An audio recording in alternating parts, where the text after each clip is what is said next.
New Twitch follower. Over 50 million views. You're listening to The Joe Cronin Show. The Joe Cronin Show. The Joe Cronin Show. I hope you hang your mother. This country sucks! This place sucks! CNN masturbated all fucking day.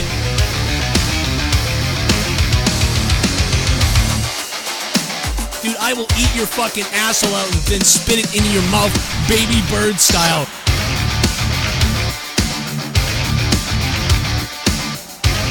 Who wants to go? Call the show. I'll fuck your ass!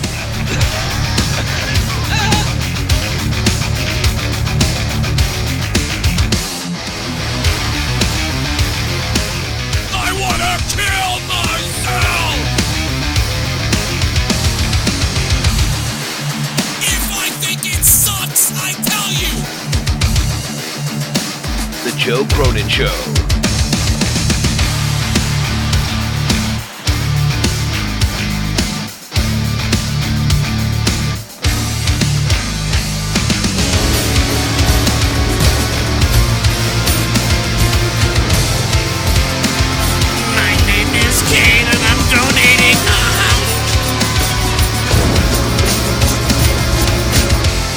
This has been by far one of strangest episode I ever seen on Raw.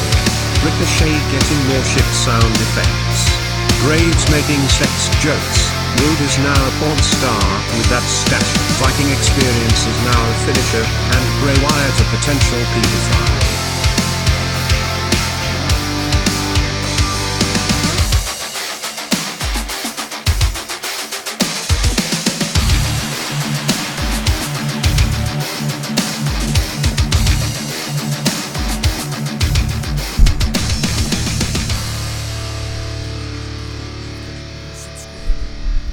I need me some Jim Cornette. Where is Jim Cornette? Ladies and gentlemen, Monday Night Raw review. Jim Cornette. Please. Please, Jim Cornette. Grace us with your presence. I want to die. 6/10. I thought Wyatt was awesome. I died laughing. Thank you so much. Really appreciate the donation, Robbie Hyde. How you doing, Robbie Hyde? Good to hear from you. Good to see you. Good to know you're still here, Robbie Hyde. You're a good man. You're a man of the people, Robbie Hyde. It is nice to have you here, Robbie Hyde. Right on Sami Zayn's fucking face. I really love you. But I need the Cornette intro, man. I need the fucking Cornette intro so I can grab some shit that I need. Is the search feature on fucking Windows doesn't work? Is that new to me? Is that that's a new thing? Oh, look at that. It works now. Look at that. Oh, look at you. Wow.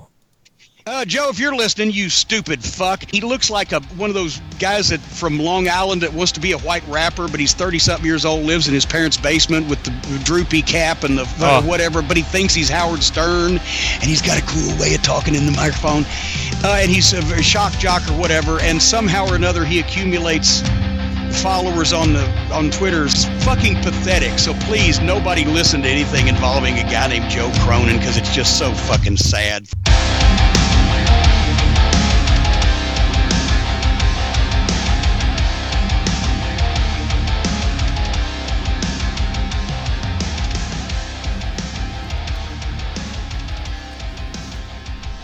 Please, nobody listen to a guy named Joe Cronin. I'm a four-eyed fuck. Hello, coming down the aisle, it's me, Jim Cornette, the four-eyed fuck. Hippity doo-dah, zippity-yay, I'm gonna bitch about Russo every day.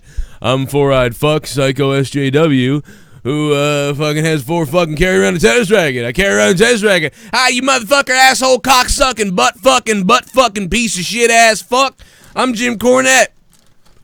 Sorry, lost my mind there for a minute. Welcome to the show after the show, Monday Night Raw. Don't ask me about the last fucking 30 minutes of that show because I fell asleep. I literally just woke up, and if you're wondering why my show started so awkwardly, it is because I literally arose from the dead.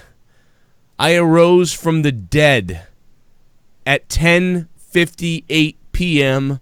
on April 22nd, 2019, and I said, "Oh, shit. Oh, what's going on?" And then I realized that the show was over, and I ran out here to see all you fine people here. So that was fun, and I just want to say that tonight's Monday Night Raw made me want to die. It made me want to go to sleep. It made me want to kill myself. I almost wish I had an article, like a magazine article, like where like WWE staff combs through it to read the reviews so they can, most compelling show on TV, people write stuff like that, and then the WWE grabs that snippet and then they put that up on one of their stupid things to say, look what they said about us. Most compelling, most exciting 3 hours of television, most exciting sporting hours on TV, and blah, blah, blah, all this other bullshit. But I would love to write, like, biggest pile of dog shit I've ever seen.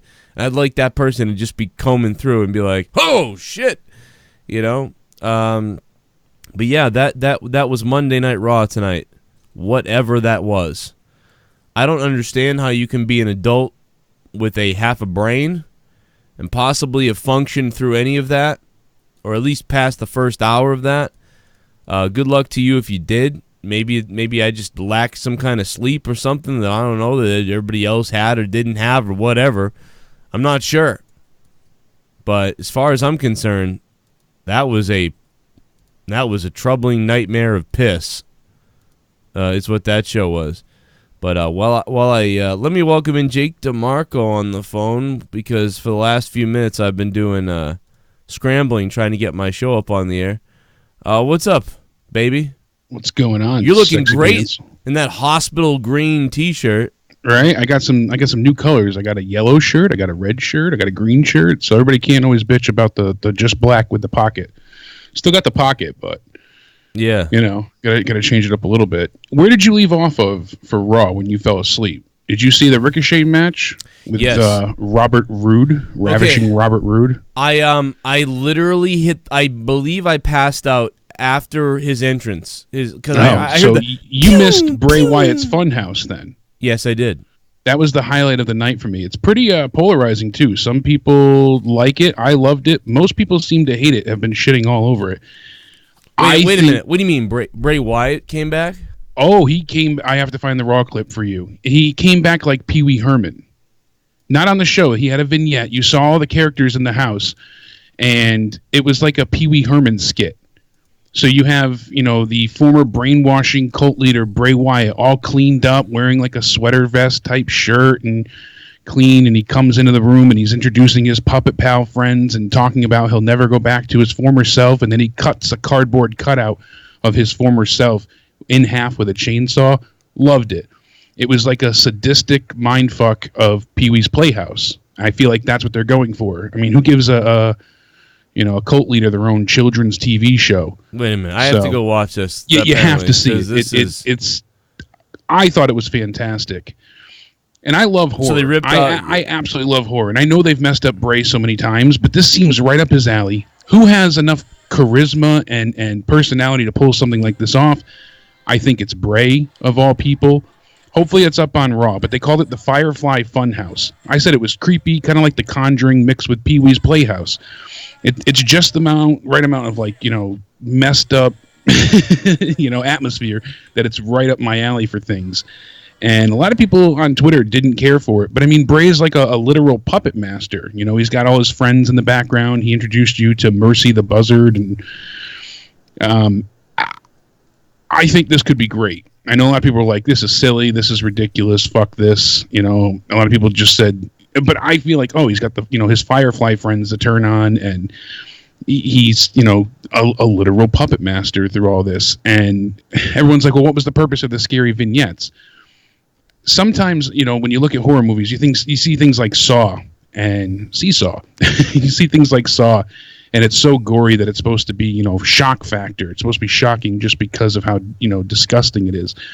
But yet, things that I love is like Final Destination 2, you know, the intro with the highway scene. Every time you drive behind one of those trailer trucks that's carrying lumber, you go back to that scene of Final Destination 2. Things that make you uneasy, things that make you feel creepy. Who would give this guy a children's show? You know, those kind of things, the psychological thrillers. So I think the purpose of the scary vignettes were to kind of throw you off. Exactly. Once you saw it, I knew how you would react. Did you miss me? Like, everything about this, I think, is amazing. He's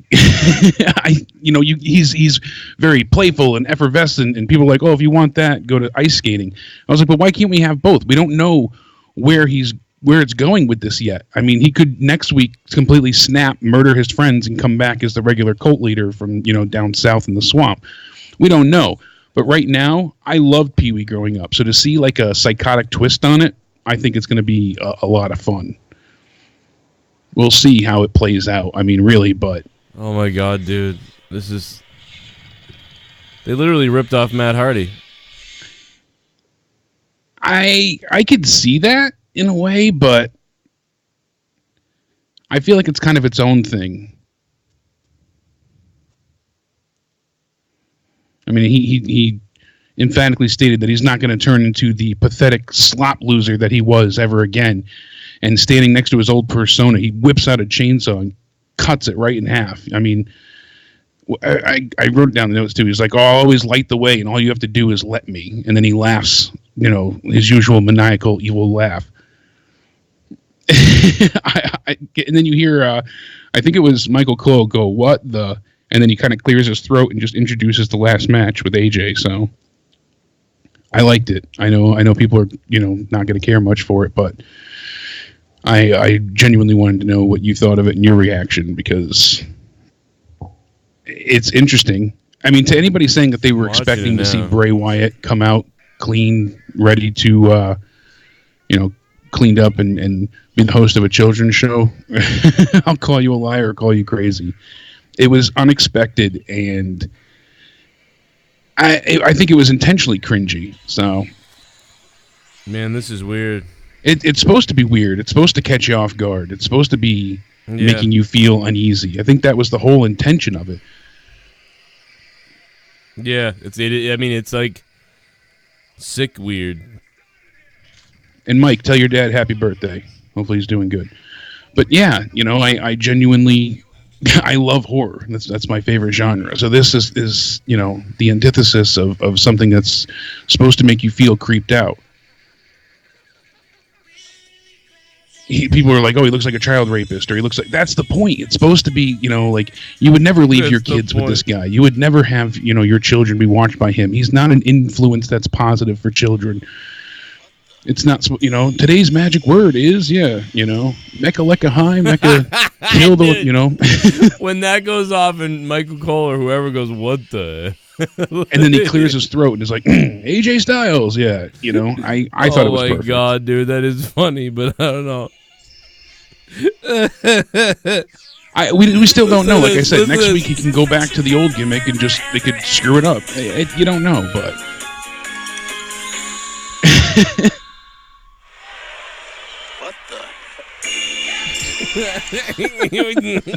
What the? Yeah. Oh my god, dude. This fucking company, man.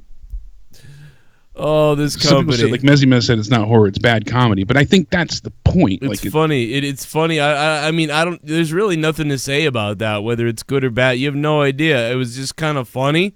Yeah, I'm dying to see, again, where it goes from here. It could be terrible next week. They could ruin the whole thing.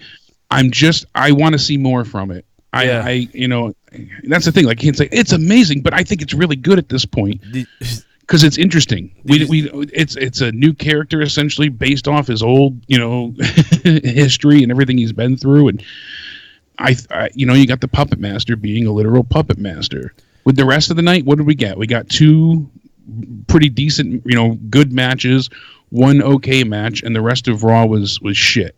Was pure shit. Did you see when Corbin, the video I posted where he falls? Oh, he runs himself into the stairs. Dude, I know that like the stairs part was planned, obviously, but like when he slips running out of the ring, and he stumbles, and then he just runs into stairs.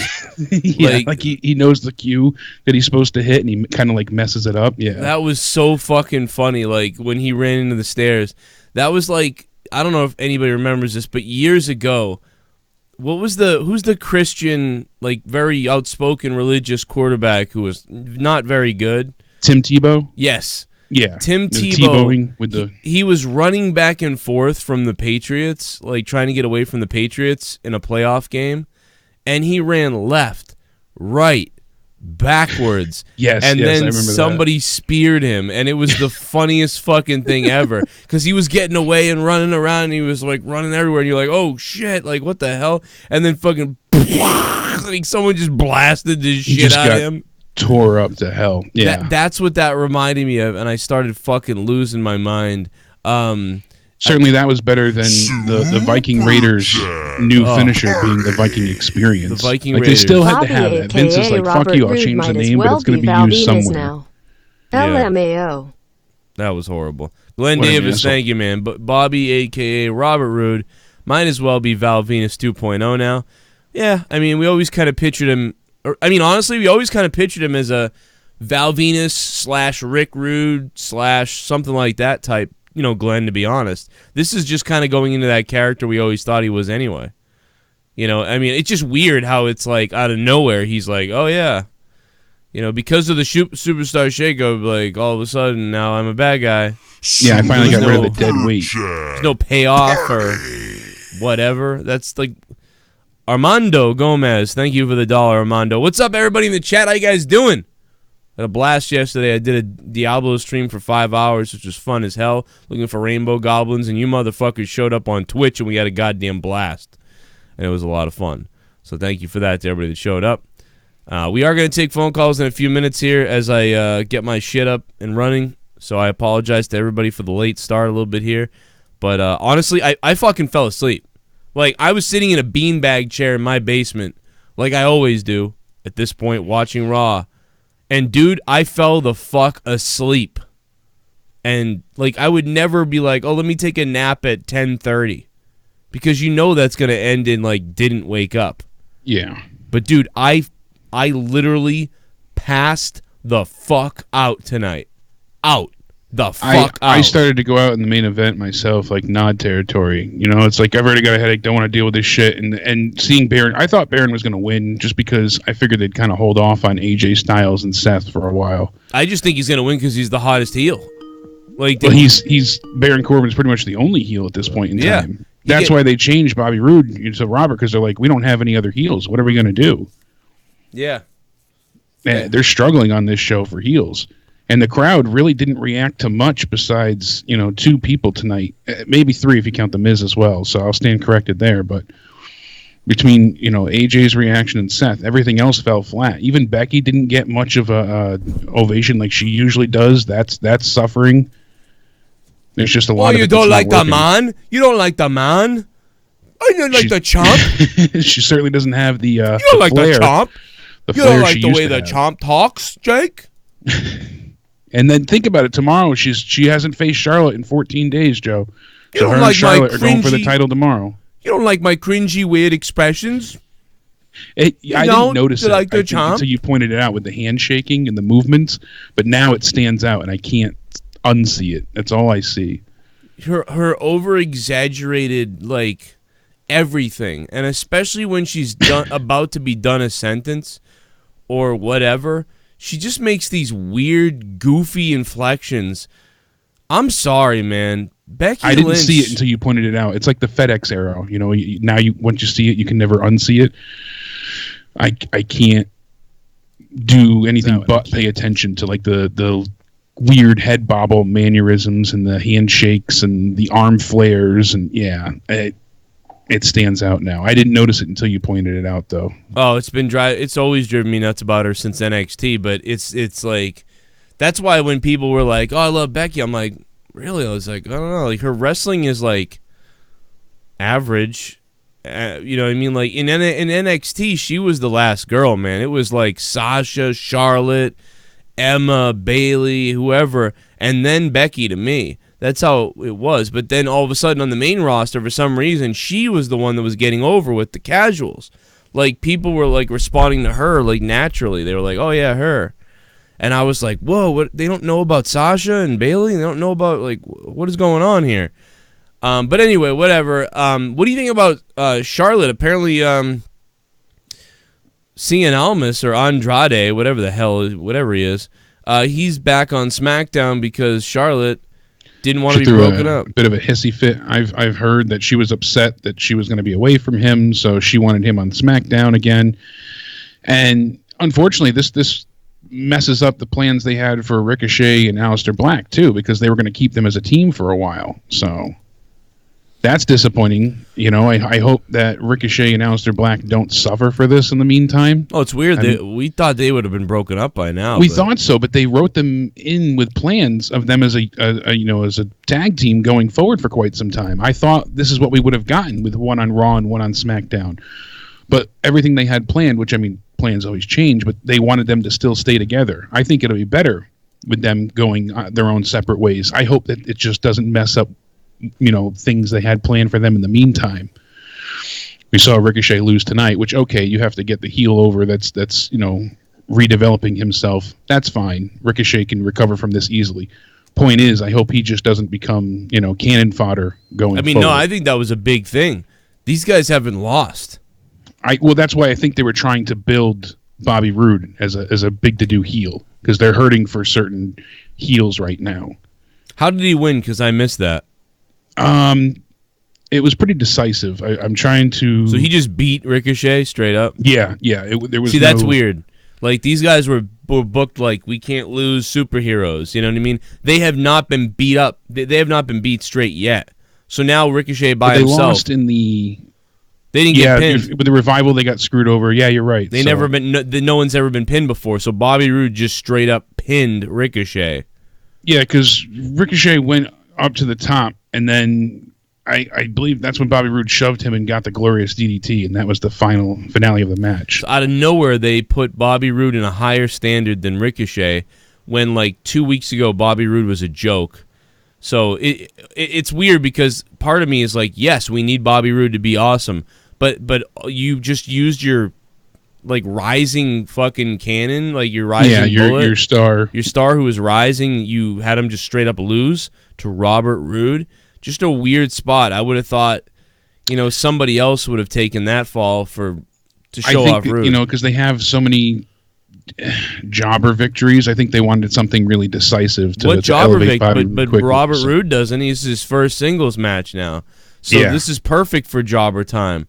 Or I'm not going to argue that, certainly, no. But I don't think it's the worst thing for Ricochet. I think because he has enough momentum that if he continues to lose, if this happens again next week, he's going to be fucked. It's going to hurt him tremendously. You know what I would do? If they turn this into a program and then they're able to actually do what they used to, where you have people fight and end feuds, then it's a different story. So, I mean, what I would have done was I would have had, maybe Roode's outside and the referee's outside, and I would have had him basically cheat, like, or something. I would have had pull the tights, grab the ropes, something. Because pull the tights would have been good, because then Ricochet could have been like, really, really, like, you don't hear him, but you see him kind of like, yeah, you're going to pull my tights? All right, that's how you're going to win. All right, you're going to pull my tights. That's how you're going to win. That's a way to do it. Or, he shoves him into the right into the post.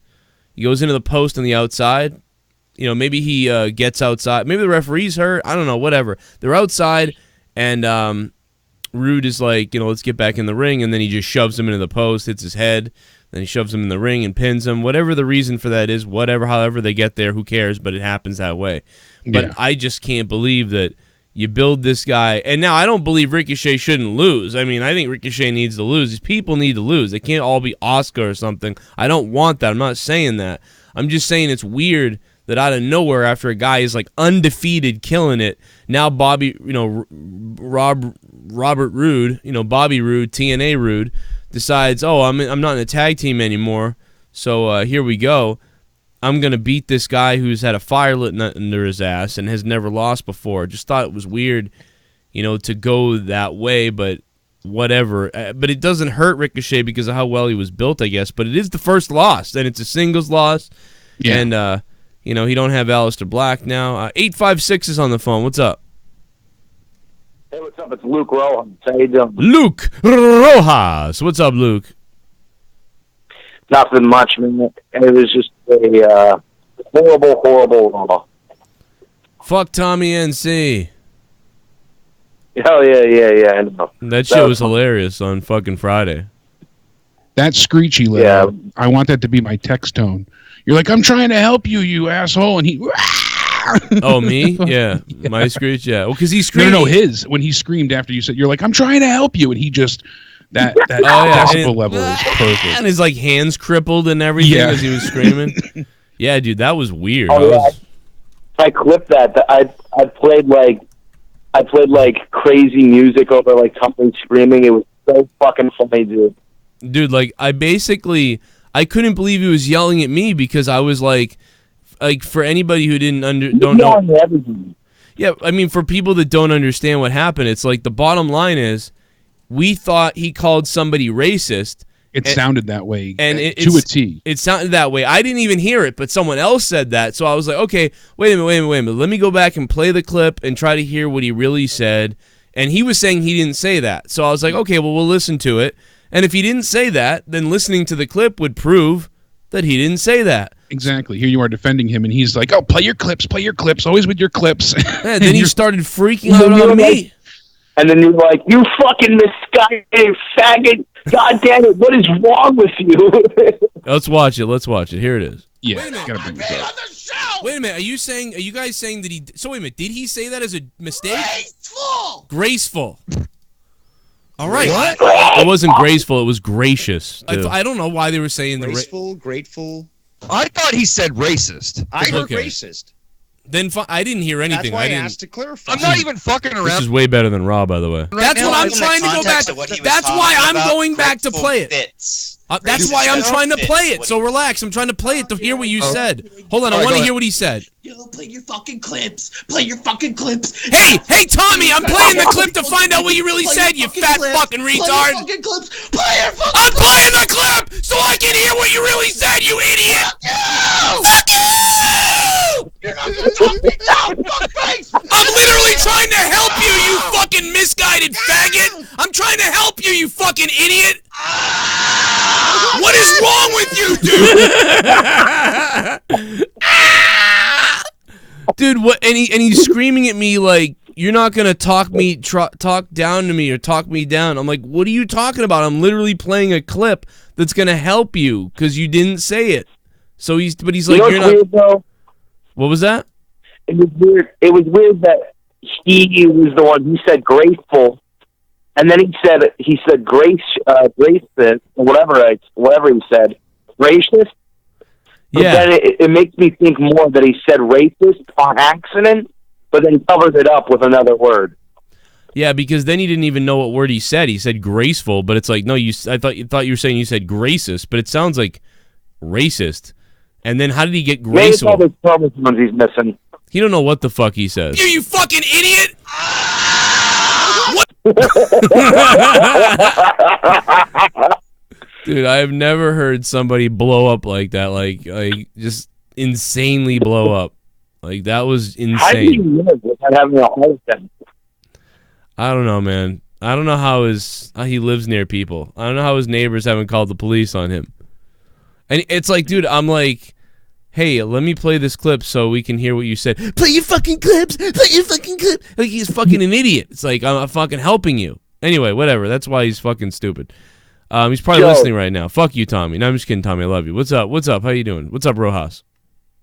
You saw Bray Wyatt, right? You saw that thing just recently? Yeah, I saw that. I literally started I just laughed my ass off. I just saw it. I was laughing. Doesn't he kind of look like Alex Jones? What? Doesn't he kind of look like Alex Jones? A little bit, I guess. Like he's got the I don't know, like the fresh cut and stuff. I don't know. I was just watching that. I was like, they should have gone with that character. They should go with that character. Like conspiracy theorists. Yeah, exactly. Like You see this on like, and like he talks like Alex Jones, like on Friday the Miz got a match. Well, I know why that is. I know why that is, Miz, because you're controlling people with your mind. So now what's gonna have to happen, Miz? Because I know what you're doing. You're not gonna take our babies from us, Miz. I know you're gonna do it. You're gonna try to look at the soul of every single WWE Universe member, and that's what you've been doing, Miz. So everybody thinks he comes out here, he just wants to win a title belt. Meanwhile, they're poisoning your popcorn. And he wants you to buy t-shirts. You know what he does with your t-shirts? He takes that money and he invests in child labor, in slave labor. That's what he does. But I ain't going to let you do that anymore. So, Miz, on next Monday night, Miz, you're going to be in the ring with me. You're going to be in the ring with a real man. You're going to be staring at the face of America of justice. So, Miz, go ahead and do what you want. Because I ain't going to let it happen anymore. You're not going to get away with this in my company, in my place, in my work environment. I will hurt you, Miz. I will end what you think you love. I will end what you believe in. Because I believe in love. I believe in God. I believe in everything. I believe in being a good person. I don't believe in being like a piece of piss like you. Like you son of a bitch.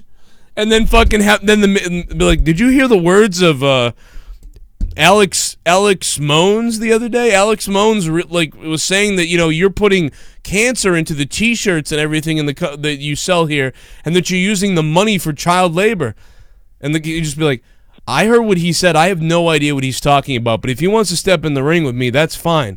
Let him step in the ring with me. But, you know, if he's going to keep slandering, I'm not going to let somebody slander my name every single week like that. And the fact of the matter is, I'm sick and tired of it. And if we have to deal with this in the ring, that's fine. I don't make the matches here in WWE. You know, you say you don't make the matches. You know very well you won't want to step in the ring with me. You are a coward. Miz, you are a coward. You son of a bitch. You're a coward. And if I have to do it, man, I'll have your damn kids taken away from you too. Because you don't deserve kids. Because you're poisoning the children of America. And if I have to show the entire world what you are in the middle of that squared circle, I will do it. I will do it. I'm not afraid to do it. And I have the proof of everything that you've done. I have the proof. I'll rip you limb from limb, because when I was in high school and somebody did the wrong thing to me, I tore him up. I'm not afraid of it. I ain't afraid of a goddamn thing. So, Miz, go ahead. You make the first move. You already made several moves that have pissed me off. I don't care if everybody here thinks I'm the bad guy. I'm the one calling out the injustices here while everybody sits on their butts. Oh, we'll eat some popcorn. Oh, we'll eat some popcorn. Give our kid a t-shirt that gives him cancer. That's fine. My t-shirts don't give you cancer. They're 100% cotton. But the Miz, you made a mistake. You violated my freedom. You violated the freedom of all the other WWE. I don't know. But, dude, that kind of shit would fucking kill me. Like, that would be fucking hilarious. And he's attacking random wrestler, like, people for no reason. Like, just with all this conspiracy stuff about them. Like, that their shoes were made in Mongolia. Like all these goofy things. And then the people are just like, what are you talking about? You know what I mean? Like, oh, he cheats on his wife with every woman in the back. He's still talking about Trump. He should be like, now, I don't know much about Trump. I mean, I don't know him personally, but I think he's a great dude. Oh, dude. I think he's a very great guy. I don't really know much about him, but I just think Fox News. He always brings up Fox News. Dude, can you imagine being in the middle of the ring and being like, him like antagonizing someone enough, and then him being like, go ahead, hit me. Go ahead, throw the first punch. Go ahead, hit me. You want to hit me, don't you? Because you're a savage. Go ahead, hit me. Like all that type of stuff, and chest bumping into them and being like, hit me, go ahead. I'll sue you. That type of shit would be great. Oh my God. WWE has no vision. They should do that. But yeah, the Bray Wyatt thing is kind of funny to me. I don't know where it's going to go, if it's going to be great or horrible. By that, I thought it was funny, but I don't know where it's going to go. But knowing WWE, it's going to probably be horrible. Right. Probably. By the way, can Becky stop dressing up in a swimsuit? Yeah, Becky Lynch really likes the X-Men First Class outfit. She's basically worn that the last 4 weeks, I think.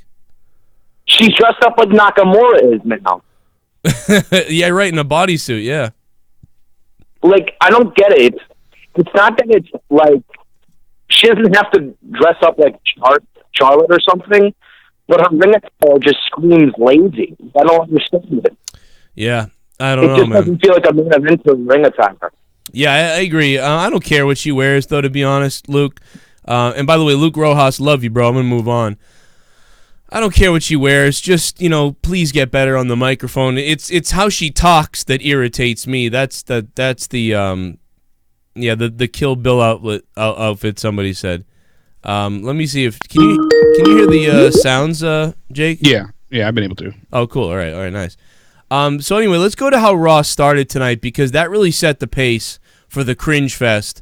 That was the most staged opening Raw, like. Yeah, I mean, they were even selling the Iowa's Own for Seth Rollins shirts, and I mean, that's fine that they do that, but they were really pushing the homecoming hard, and I hate it when they bring everybody out one by one by one. You figure with all the backstory that Triple H and Seth Rollins has, they didn't even touch on it. Like, they approach one another, they shake hands, they hug. It's like, what the fuck are you two doing? It was weird. Like it's like you're not supposed to, even if you have like a mutual respect and admiration for each other. They were acting like they were best friends of a sort. Like it was very. No, you know what they were acting like? They were acting like they were like business partners or like even that. I mean, like the whole friends. thing was just odd Because they were. It was like Triple H was there to help him speak or something. Yeah, that's like he couldn't get enough of an ovation on his own without someone hyping him up. That's exactly what it was like. And then Triple H was like, "Tell him, Seth," or whatever. And then Seth was like, "Well, because I am gonna burn it down." Like, it was just fucking horrible, dude. And so Triple H and Seth by themselves in the ring was cringe. I tweeted it out and said, "Yeah," and what Seth the doesn't fuck have was this? the like wherewithal or even the ability at this point to really get the crowd behind him without those little mini catchphrases.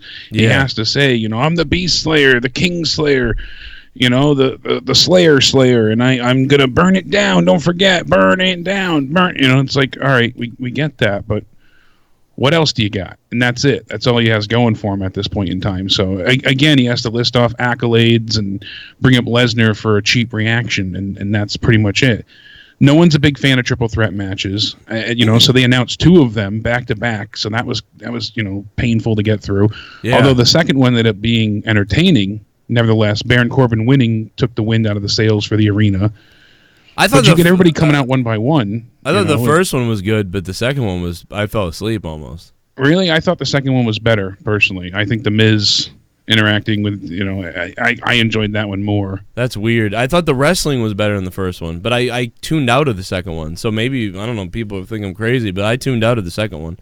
But yeah, I had predicted AJ to win. I knew that was going to happen. I mean, Samoa Joe's already U.S. champion. I didn't feel like they had much faith in Mysterio at this point with how he's been so injury prone. So to me, it was like just straight predictable. I kind of assumed where they were going with it. It was okay, but I didn't feel like it went anywhere that was truly notable. And, the second one, I felt like, all right, well, any one of these 3 can claim stake. I assumed that they were going with Baron Corbin just for heel's sake. And I was right about that one. But, I mean, I could see The Miz or Drew McIntyre also being victorious in that match. I felt like the 3 of them had better chemistry than the first match. And there were a few more intense moments in that match. So like when they set up their own like little Tower of Doom, that was cool. They did that in both matches. It just annoyed me. Like the whole 3 guys climbing on top of something. I don't know. I didn't give a shit about the matches, to be honest. But, as far as promos go, Samoa Joe had an okay promo when he entered the ring, said he wants to add another thing to his other shoulder. Like, that kind of made sense. That was Samoa Joe. He's got room on his, his shoulders are big enough for another belt. Drew McIntyre was great. I thought his promo was really good. But then everybody else was fucking terrible. Dude, AJ Styles, are you listening to me right now? AJ, if you're listening, dude, please shut up and never say another word. Like, never say another word. Like, you are awful. I'm sorry. You are awful. Well, I'm here. It's me. It's I'm the AJ Styles built this, blah, blah, blah. Like, it was awful. AJ sucks. That was, oh my God. Insults were really corny, too. Like, your face is almost as annoying as your voice. Your face is annoying as your voice. The champ that runs the camp is here. Everyone forgot I'm on Raw. Well, it's the first week after the shakeup, and I think that's part of the reason why. Did you forget I'm on Raw? Did you forget? I'm a little more patient with tonight too. I think I didn't because forget. I always try and give them like 1 to 2 weeks to get their footing again after the shakeups because they don't quite know always who they're going to put where. They, as much as they try and plan ahead, I feel like a lot of things move around more frequently after the shakeup because sometimes the crowd doesn't respond to one angle that they thought they were going to love and vice versa. And, the crowd loves something they thought they were, just as a throwaway time filler. So they I usually go in with tempered expectations more so. With how bad Raw's been, I didn't think the night was horrendous as some of the past few Raws have been, but it was just very boring. It was very atypical. There was nothing surprising. There was nothing. The best thing of the night was the Bray Wyatt thing, and that was all of a minute long. I didn't see it, and it was. I agree with you. That probably was the best thing of the night. I didn't see it until because it was unexpected and entertaining. Like I said, this was full cringe. Seth Rollins and AJ were horrible. Yeah, horrible. And then Seth comes back with his little retorts, and it just feels very schoolyard bully, like insults, like, everybody's coming after me, but I can still burn it down. Yeah, what was that, dude? He goes, everybody's coming after me, but don't worry, because I'm going to burn it down. Yeah, they're all gunning for me. Or maybe you all forgot, I'm Seth freaking Rollins. What? The fuck does that mean? Are you fucking 5-year-olds out there? Dude, you're a fucking 5-year-old. Well, this is what we say all the time. Like they have, nothing about them that's interesting. They're all just catchphrase machines. It's all to move merchandise. There is no personality. There's no, just mindset of anything. They're just, this is my belt. It's my time. And I'm going to insert catchphrase here. My yard, my, burn it down, my place that I built. That's it. So, to me, you might have liked the first one. Maybe you're just more tired or, I'm not sure what the chat enjoyed. I enjoyed the second match more of the triple threat. Naomi and Billie Kay was a disaster. It's weird because I actually liked them a bit, but they were awful too. But, I like the Iconics promo yes. going into, but I didn't care for the match at all. Because Peyton, I'm sorry, what's the other girl's name? Billie Kay? Billie Kay sucks. That's why. I'm sorry. Peyton Royce is great. I love Peyton Royce. One-on-one with Naomi, Billie Kay needs Peyton Royce to get over. And, Billie Kay and having a singles match, you could see why she's, Why does Billie Kay wrestle like an old woman? Like she's every very time. Slow and plodding. She's weird. She wrestles like an old lady. Peyton Royce is good. Billie Kay sucks at wrestling. Character-wise, they're both funny with their Iconics thing, kind of. But they have to be together. Having a singles match or coming out, just as a solo unit wouldn't work. Yeah. At least not for Billie's situation. I'm not even sure Peyton could pull it off entirely on her own right now. So. Yeah, I don't get. Peyton is just so grandma-ish, but she's. I don't know. They're all right. But the crowd didn't react to them at all. So it really. Iowa. Yeah, they were in Iowa. Like I said, the crowd only reacted to 2, maybe you could say 3 things. They reacted to AJ, they reacted to Seth, and then they kind of reacted to The Miz, and that was it. All night, nothing. They had crickets for the Viking Raiders. I'm going to mess that up 100 times. Yeah, Billie Kay is, even in NXT, Billie Kay is cringe in the ring. She is so weird. She moves bizarre. She has these weird faces. She's pretty good on the mic, I guess. For her this annoying gimmick. She reminds me of that chick with the annoying voice who used to sing. But Peyton Royce in the ring is good. Yeah, she's better. I know you won't. I can't think of her name. Somebody in the chat will know it right away. But the blonde there, she had that screechy voice. Yep. Yeah. She would sing her own entrance music. Yeah, they just, this was a awful beginning. The whole beginning of Raw tonight was cringe. Somebody on Twitter or somewhere, I remember they said something about It was like a horrible fucking, like, was this Shakespeare play, like a bad Shakespeare play at the beginning? Like, it was the classic Vince McMahon, like, you guys all come out there, and then they all say the catchphrases. It was so... Yeah, everybody gets their chance, but they don't really. Dude, think about... They're so scripted. Think about what these people said, especially AJ and Seth. Those guys cringed me the most. Like, yeah, but even Rey Mysterio. Mysterio was bad. Piss poor. Jillian Hall, thank you, everybody. Yeah, Jillian Hall with her big lips. The big fat lips. Yeah, those collagen-filled lips. Reminds me of her. I know you want me. I know you want me, baby. That was terrible. Was that what it was? Was that her song? Yeah. Oh, she would come out and screeching that. Oh God, I thought that was Sunny's theme. Like I was like, yeah, no, it's a version of that. I'm saying, but she would screech. Oh, it was so bad. Yeah, I don't remember the lyrics, but she would fucking come out screaming. She was wicked annoying. Like Super Chat Party. Jay Giles, what's up, Jay? What the heck is an Easter worshiper? An Easter worshiper? Did someone say that tonight? I have no idea. I have no idea what he's talking about. I mean, we had Easter the other day. A lot of people worshiping Easter, I guess. I don't know. Oh, that's why Sunny says, I know you want me. Hers was, you know you want me. You can't take your eyes away from me. So it was close. God, I don't remember that at all about her. I just remember her fucking... Yeah, she would come out with that stupid sliced bread theme. And I'm just waking up, everybody, so I'm just getting back to my senses here. Like, that Raw put me to sleep. Super Chat. Hey, Joe, I want you. I'm so old school. I want you too. Let's do it. Let's get it on. Let's just give it up. Let's just give it up, baby. Let's bring it on.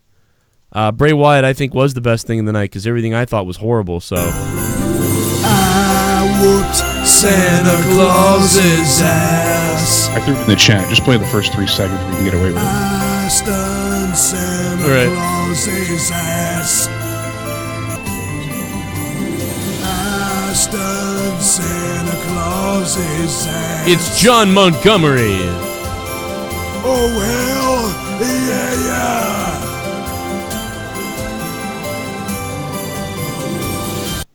I'm okay with ravishing Robert Roode being a heel. All he needs to do is tell Ricochet that his mother has been living with him since her house burned down. Oh, They're in God. Legacy and hey, Bray looks good. I think. Shit, and I hope you hang your mother. John Montgomery, thanks, man. Yeah, you should be like, but don't worry, Ricochet, everything's going to be okay because I'm going to invite your mom to come live with me.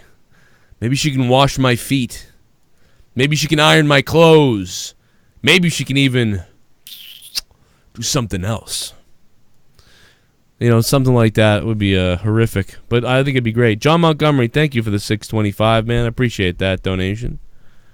Bam! Stunner on Santa. That was that moment right there, that night, Stone Cold stunned Santa Claus, was definitely better than anything that happened on Raw in the last fucking year and a half. That's how bad Raw is now. So bad. Where's fucking Trump? So bad. So bad. We got to play some donations, though, because we're a little bit behind here. And we will. Has take anybody more checked phone on calls. Sean's view in a few days? Why? I don't know. I figured he would have had a heart attack knowing that CM Punk, you know. Oh, yeah, he made about... GTS somebody. He made about 19 videos. What does this mean?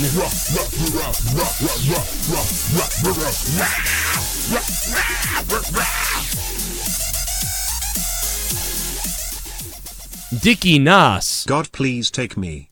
What the fuck did I just watch? Fuck gay J Styles. What a bland, boring faggot-ass pussy faggot cunt. Whoa. Now we gonna have Seth Boring versus gay J Bland at MIP. 0-10 for Raw. 0-10 for MIP. Fuck these boring PG babyfaces can't fucking stand. And you know what? That was before I even went off on my rant. That he had that donation 30 minutes ago, so that was before I even got mad. I agree, man. Seth Rollins and AJ Styles suck on the mic. Shit bomb. Is it just me or does Robert Roode look like Freddie Mercury now that he just has a mustache? I don't think so, but if you think he looks like a guy that butt pumps, that's your thing. Brett the Shitman Fart, thank you for becoming a $5 shit bum. A lot of people thought he looked like Joey Ryan or whatever people said, but I don't think he looks like Freddie Mercury at all. Because he doesn't look like a skeleton. Oh, no, I'm just fucking kidding. No, I love Queen, though. Seriously, I love Freddie Mercury, but no, you don't look like him. God damn. I watched hockey tonight, and I missed hockey because of this. Monday Nitro, thank you for the $1. Appreciate it, man. What's up? I salute you here. Jake is here. Jake DeMarco right here on the Joe Cronin Show. Guys, if you're new to the channel, hope you guys subscribe for reviews after every single WWE event and my daily wrestling videos, news, and podcasts. Episode 6 of Honestly Podcast with Tommy NC and me is up right now on Patreon. It went up this morning for all the VIPs. Pretty good episode there. One of the better ones, I think. But a lot of people were upset, man. I'm looking at the Twitter, and Twitter, man, just went off tonight. People were not happy with this show. Especially with the Bray thing. I figured that... Shit bomb! Well, Raw was awkward as hell tonight. Yeah. So basically we changed Bobby Roode to Robert Shaw. Viking Raiders okay, I guess. Oh, and the Eater of Worlds has become the Eater of Hugs and Giggles kill me. And least I forget Drew is officially dead. 2/10. Triple Gaming, thank you for the $5 and becoming a $5 shit bum. I agree, man. Yes, Seth on Twitter, Seth Caffey said that don't panic, Bray Wyatt has tremendous potential. He's a former cult leader with a TV show. It sounds familiar. It has a House of 1,000 Corpses vibe to him. I think I like the Bray Wyatt stuff. Belly, you cunt! Oh shit! $20. Hey Joe, hey everybody. Hey, what's up, JD King, WWE? What's up, JD? Not that JD. How you doing, man? I really, really, really appreciate that, man. That's a huge $20 drop. I also want to thank everybody who joined me on my Twitch streams over the weekend for my gaming. We got back up to 40 subs on Twitch. We had a fun night. I was goblin farming on Diablo 3 and all kinds of shit. So if you haven't, go ahead and check it out, twitch.tv/JoeCroninJCS. JD King, thank you for the $20 pop. I'm going to go back to the donations in a minute. Woken Peter says, Joe, don't stop your Alex Moans impression. Keep going with him versus different superstars. All right, I'll do that later. Other people were like, what the fuck is this guy doing? But I'm glad you liked it, because I liked it. It's too bad they wouldn't give Matt Hardy that spot to like just go off. Shit bomb! I have a great stash. Oh, yes. Robert Roode mustache. Robert Roode's mustache, yes, you do. You also have a $5 shit bum, so thanks for that. But yeah, dude, how come... So this is kind of what we thought we would get from Matt Hardy. We thought we would get some crazy kind of fucked up backstage promos like, yes, and then we will delete and do this. But instead, they put a fucking cape up, like a robe up, and then gave him like... Some shitty, 70s curtains, window curtains. Yeah, they glowed some. They oversaturated some lights on a curtain, and he just talked for a second, and then came with a out. Goldfish behind him. It was nothing special. Matt Hardy did comment on it. Haskell tagged us in it, and Matt just said "beautiful!" with the the lake of reincarnation there. A photo of that from the Hardy compound. So that's that's funny in its own right. Is that because he put him in the lake of carnation? Yeah, so maybe that's going to be the story to it, but reincarnation. I think that would be fantastic if that was the case. Like this is what came of that. That would be pretty cool. I just don't get why if they can do that tonight with Bray Wyatt, why couldn't they do that with Matt? And it's because Vince hates it. He doesn't care. I didn't do that. Well, that's the thing, because it didn't come from Vince's mind. It came from another company. I mean, how many times? Tonight is a perfect example with the, we heard a few days ago, unfortunately didn't get talked about it out of nowhere, but it wasn't because of the word war. It wasn't because of anything like that. Vince didn't like the name. War Raiders wasn't the issue of everyone chanting war. It was just because he didn't like the name. But he liked Viking Experience? Yeah, he told them, I guess, an hour and a half or an hour before TV, was to go live for Raw. I don't like the name. Figure something else out. And he told several people in creative, and they kind of came back with a bunch of different names, and Vince, they didn't know what to come up with. They're like, and I guess the wrestlers chose their names, the Ivar and Eric, but creative chose the Viking Experience, and Vince okayed that. He's a but he didn't like it, and then he got such backlash on Twitter that they even noted it tonight. They said on the broadcast about how everyone was talking about them on Twitter, for more than one reason. They said something along those lines when they came out. Because Vince is a retard. Like, I'm sorry, you are a retard, Vince. Like, you had a team called the War Raiders, which at first I thought was stupid too. I was like, why can't they just be War Machine? That sounds awesome. Viking Raiders is better, obviously, and it makes more sense. I guess it's more literal, like the Viking Raiders. Well, no shit. War Raiders sounded cooler. I don't understand, man. It's like everybody's cursed. Everybody has to be fucked with for no reason. To me, there's no problem with War. He just didn't like the name. He didn't like War Raiders, but he thought Viking Experience would be a good name for this team. Like, yes, the name Experience would be good in another team, like the Charismatic Experience. And two douchebaggy guys try to get come out all charismatic and like flamboyant and weird, and they call it like the Charismatic Experience or, the Pink Experience or whatever you want to call it. But the word experience with a couple of warriors doesn't fit. That just doesn't make sense. Yeah, it just doesn't add up.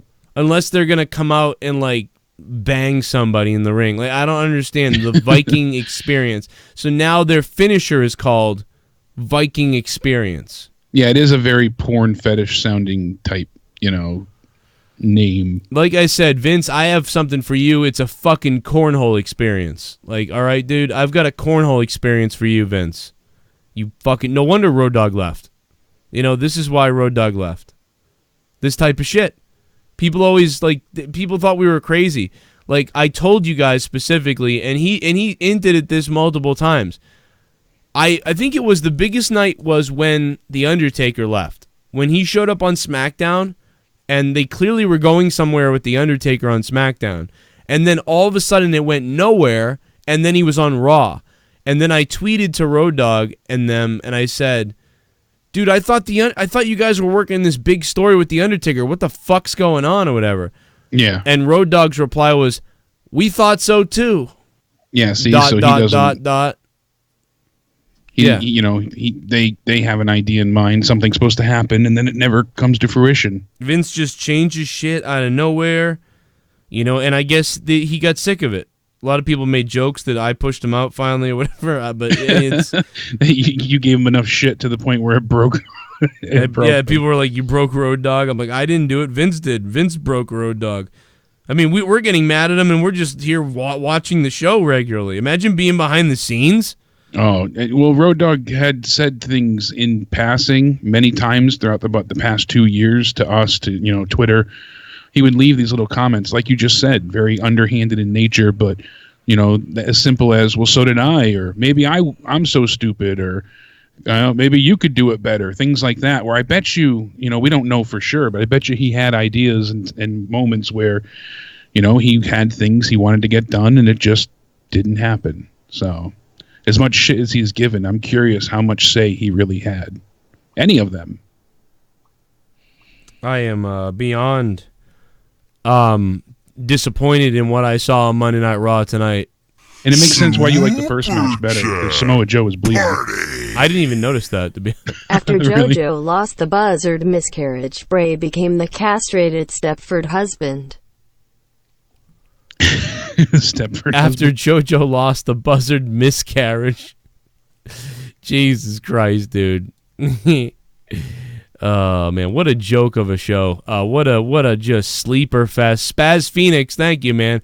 Oh Canada, our home and native land. Tomorrow the Bruins are gonna beat the shit out of the Maple Leafs. Sorry. I hope so. Let's go. Mysterio. I enjoyed this show, honestly. It wasn't lackluster tonight. I give it 3/4 out of 10 assholes. Hashtag I fucked Deborah. Stay positive. Oh my God. Tommy NC, what's up, Tommy? Thank you for the 316. Tommy chiming in for a donation. Thank you, Tommy. Probably wants one. The best part about Friday night was besides him exploding during the intro was when Justin cornered him saying, no, I'm going to send you the belt. And Tommy was, got just pinned down. He was like, well, why would you flip out like that if you said you knew it wasn't real? What a fucking I saw tonight, 0-10. Bray Wyatt as Pee Wee Herman. Can I die now? Can I die now? Goblin Pussy Dildo Extreme. I actually like the Bray Wyatt thing, but that's only because it's very demented. Like, I don't know. Yeah. I'm curious to see where they go from here. They could ruin it next week. You want me to play with you, Mr. Postman? Like, I don't care. I thought the Bray Wyatt shit was funny as fuck. I don't know where it's going to go, but... I love Pee Wee Herman growing up as well. So. name is Kane, and I'm donating. Oh my God! I'm gonna masturbate in the theater. This was the weirdest Raws I have ever seen in my life. Really? Graves making sex jokes, Ricochet with more gay sound effects, Roots is now a porn star with his stash, Viking Experience is now a finisher, and Bray Wyatt is a pedophile touching children. Yeah, Corey Graves was talking about, how a lot of people are going to get pregnant tonight because of, Bobby Roode's mustache. You know what, though? And Renee's like, that's not where babies come from. It's like, shut up, Renee. You're ruining it.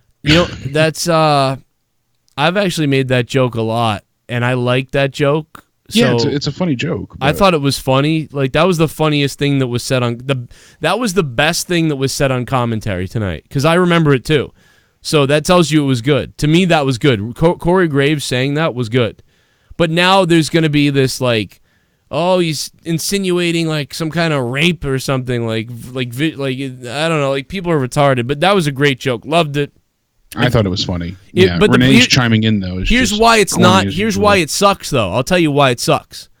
Because Renee chimes in like a retard. And number two, Corey himself starts laughing. Like, he started laughing. Yeah, he's not supposed to, because they all started like breaking character. He plays it like a tweener. It's like, guys, they are the professionals. Can you imagine Bobby Heenan during the Shawn Michaels thing being like, did you see that? Jannetty tried to dive out of that window to escape Shawn Michaels. What a coward. Or whatever the hell he said. And then he was like, yeah, he laughs. Like, no. Bobby Heenan sounded like he meant that. He said that, and it was funny. Like, we laughed at home. He didn't laugh there.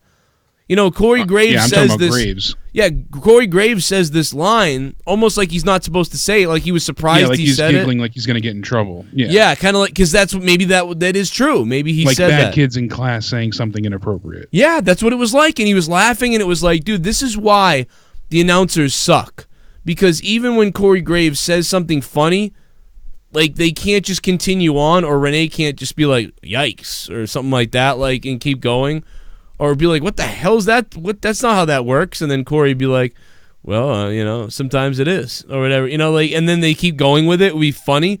But instead he, like, laughs. Like, he knows he just made a mistake, or, like, that was ridiculous. And that's funny if you're doing, like, a fake YouTube show, or, like, a YouTube show, and you're joking around. But it's not. You're actually. You don't want to say like appropriate, but it's not professional. It takes away from what you're trying to deliver. Yeah. Is this Jake? What the hell are they talking about? Oh, is this a joke? Leah from upstairs just sent me the Bray Wyatt thing. Oh, the picture of him dressed up like Pee Wee Herman, and goes, "Is this a joke?" I said no. It's legitimate. Literally, Leah just fucking texted me like, "What the fuck is this with the Bray Wyatt picture? Is this a joke?" That's funny. It's on Uproxx. She's shocked. Oh my god, dude! She didn't watch the show. She doesn't watch the show, so she just sees this trending on Uproxx right now. So that's just trending. That Bray Wyatt shit's fucking trending. No, okay, so this is what it reminds me of. I'm going to show you exactly what this reminds me of. And I know that a lot of people have seen this clip before, but I want to play it because, like, me and Justin were joking around. You know what I mean? We never really, like, when we heard this afterwards, we were like, yeah, that was perfect, except when we both laughed. And the joke was, I was the heel commentator, and Bayley was playing it straight on commentary, and I was basically overselling the heel. I said, Teddy Goods, oh, he got right back up. Look at him get right back up. And then, Teddy Goods is falling over though, but I'm like, oh, he gets right back up. And then Bayley's like, he can't even get to his feet. and then I go, well, he's almost up or something like that. And then it's a joke, and fucking Bayley kind of laughs, and then it's like, he can barely make it to his feet or whatever. And I snickered too. Yeah, and I said when we got off the air with that, when we got done recording that, I said to Bailey, the only thing I don't like is that I kind of snickered myself. Like, Bobby Heenan would never do that. And you can ask Bailey about this. This was like 3 years ago or something like that. And I said, that's my only criticism of this, is I wish I didn't giggle at that point. And I was like, the professionals would never do that. And then, here we are tonight, April 22nd, 2019, watching Raw. Corey Graves does exactly that.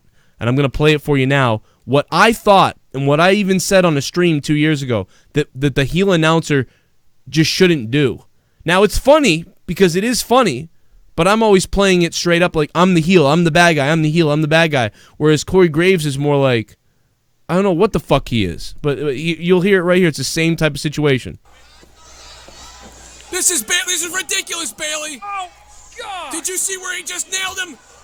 Inverted atomic buster and a running bulldog. Here's the cover. 1, 2, and a kick out for goods.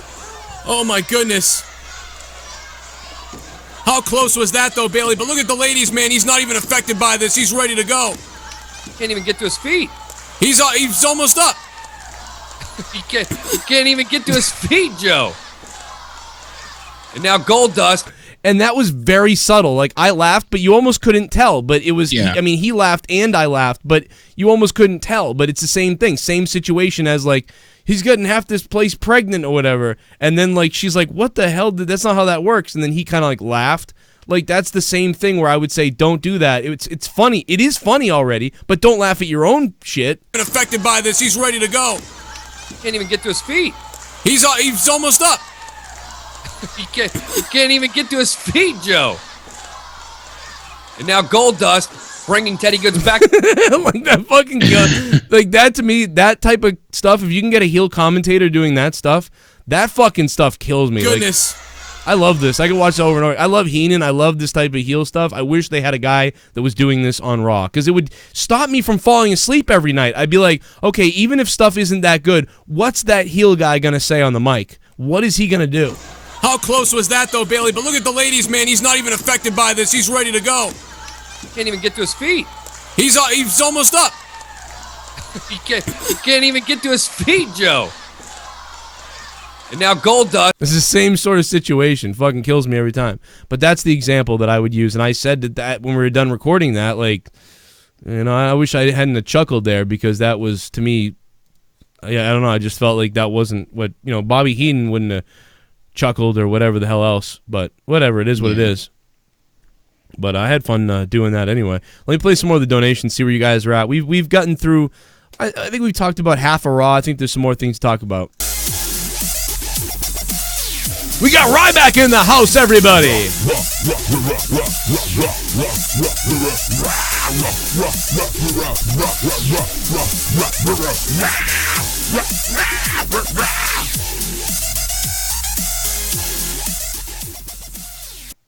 Sweet mother of Christ, what is this shit? Ricochet's pew-pew noise is making me want to cut my English cock off and deep-throat it. Bray's a nonce. And I would still smash the life out of Peyton apart from that same shit different Monday. Yeah. That'd be hot. Go for it, Alan Samways. What's up, Alan Samways? How you doing? I'm also going to throw a link in the chat for Ricochet's Family Fund. It's all for eBay, but they're raising money for the house fire, obviously.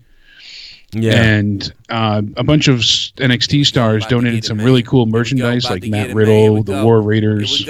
That's cool. So if you want to bid on stuff on eBay, you can get some great merch for cheap. Dead crowd. Many matches. Really bad commentary. What the F, Corey? I never thought I would hate someone more than Nia until Corbin got pushed. Yeah, I mean, I think that Jay Paula, I think they're using that too, similar to Nia Jax. They're like, they know Corbin's getting the heat right now, so that's why they had him beat Kurt Angle. They want to keep the heat going with this guy, and he's got a big program coming up with Seth. He's booked at all kinds of house shows for the next month, so get ready for that. But Jay Paula, thanks, man, appreciate that, and yeah, check out the any of that stuff that you could bid on or buy on eBay for yeah, Ricochet. There's a lot of like ring worn gear and really collectible, things. Yeah, I'll check it Shayna out. Baszler has an autographed T-shirt she wore, going for $260. What's the link? I put it in the chat. I'll put it in the. I see it. Okay, I'll check it out. Okay, yeah. Because I want to. Oh, that's the Teespring link. Hold on. I just put it in the Skype Joe, chat. when I call and introduce me as the champ that runs a train in the camp, and when I get that belt you will never get it back, even if I lose it's mine. I will use it as toilet paper to wipe my infected shitty asshole, and honestly Crystal is my lady. Holy shit, Tommy NC, you know what? I will call you. I will call you whatever I want when you call into my show, Tommy. Do you understand that? Use your brain. I will call you whatever I want to call you, you sack of out of shape. Give it a hell yeah! I was going to joke about changing names, then call this the James Cronin Show, but instead, Bray Wyatt and the Buzzards broke me 2/10. Yeah, it killed me. 2 out of 10 from Joe Green. Damn, Joe. Burying the show tonight. But I don't blame you. The Undisputed Era event worn. All their Speedos. All their trunks. Candice LeRae's boots are on there. Super You can bid on all this stuff. I mean, it's all going to help his family, so. I didn't watch Raw, but I'm pretty sure it blew. I'll still eat Alexa Bliss's ass. Oh, God. Oh, my God, man. That is some horrific shit. Broken Bars, thank you for the $4.99. But who wouldn't do that, Broken Bands, sorry, not bars. Yeah, man, I mean, Ricochet's mother's house burned down, so check that out if anybody wants to drop a couple bucks for him or her or however. I mean, hopefully there's a GoFundMe, too. But... There is a GoFundMe as well. Because I mean, dude, the guy probably makes $85,000 a year. He's not rich, to buy a house. He makes less than $100,000, somebody had said. I don't have that confirmed, but I bet you it's 90, 80 or 90. Oh, no. Hey Joe and Jake, I'm confused. WWE posted a 1 minute 11-second clip of Bray, but it doesn't have that chainsaw part of it or Cole reacting. Why edit it? I don't know. They probably didn't want to put a chainsaw on YouTube. They have the full clip, I guess, up after the fact. But. Oh, I mean, just go on. I go on YouTube TV and watch it. To be honest, that's what I do. Yeah, they have it up in pieces on Twitter. You can see the whole thing. I mean, there's like the first minute, the second minute, and the third minute. It's all split up. Yeah, if you bought everything on the eBay sale, it only actually totals like $1,500 to $2,000. Well, I mean, those are all the standing prices for bids. Can you buy it even? I didn't know it was bidding. Santa Claus's ass. I stunned Santa Claus's ass. I stunned Santa Claus's ass. Oh well, yeah.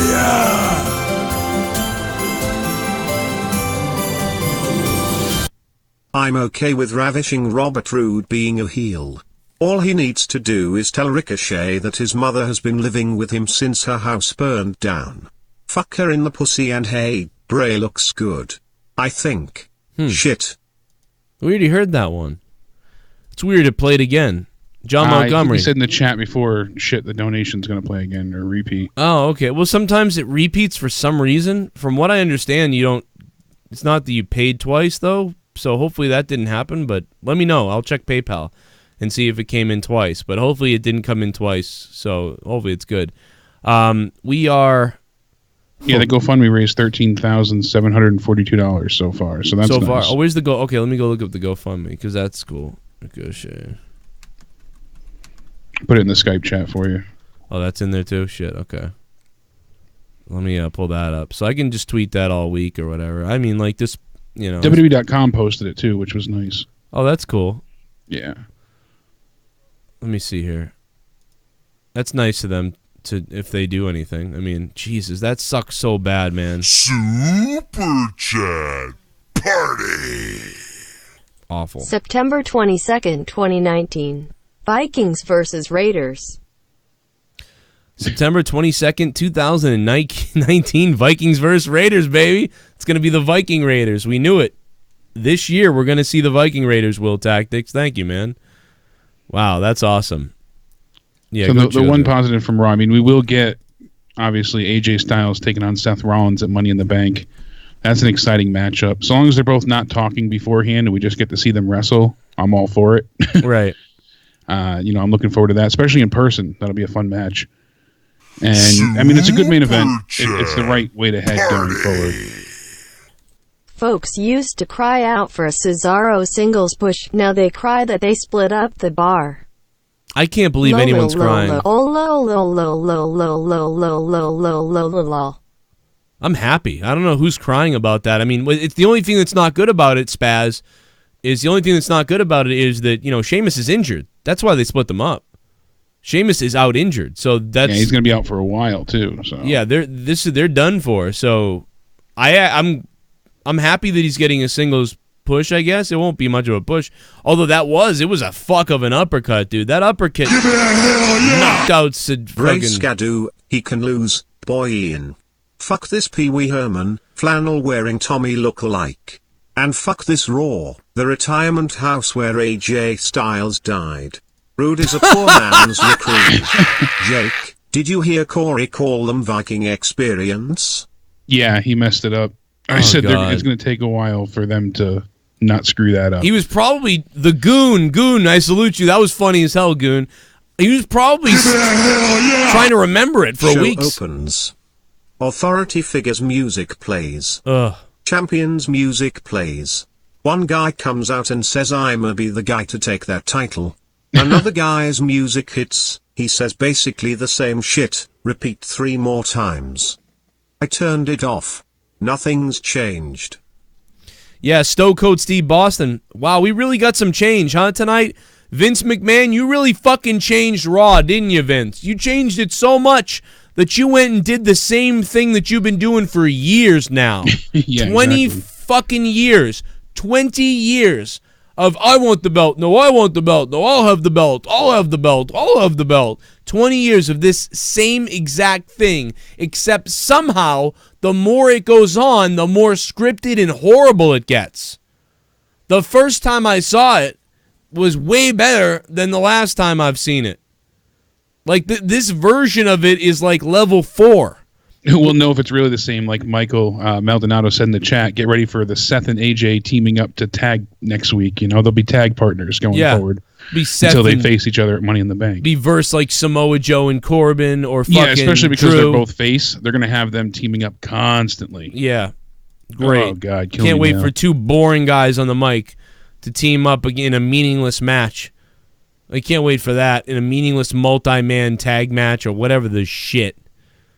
Just fucking horrible. I'm sorry, I've had enough. I've lost patience.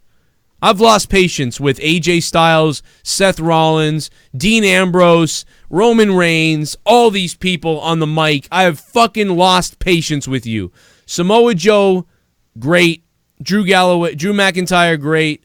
It wasn't even great for either one of them. It was just better by comparison. Yeah, they were just good because like everybody else was so shit. Yeah, that's the problem. But man, I can't believe what I heard out of AJ and Seth tonight. That was lame as shit. I am so pissed off. Like, I'm actually angry. I am furious. And the Miz as well. I mean, the Miz was okay, but still, he can give us better. Rey Mysterio has never been decent. He came off lame tonight. The Miz had been doing better. The Miz goes up and down, but the Miz I got tonight was same old Miz of like, I came to play. Oh, the most must-see TV person. I'm here. Who cares? And then fucking AJ. Then Baron Corbin obviously is only ever going to be able to talk about his accolades that they keep making him bring up, and that's the same thing for the rest of them. I've done this. I've done that.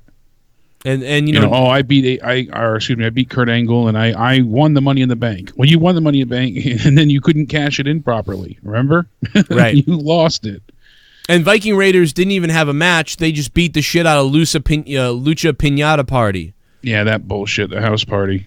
So they got the shit kicked out of them by the War Raiders, I guess. No win for the Viking Raiders. No win. There wasn't even a match. And then we end up getting, Becky Lynch, the champ, taking on Alicia Fox, who I believe was finally sober.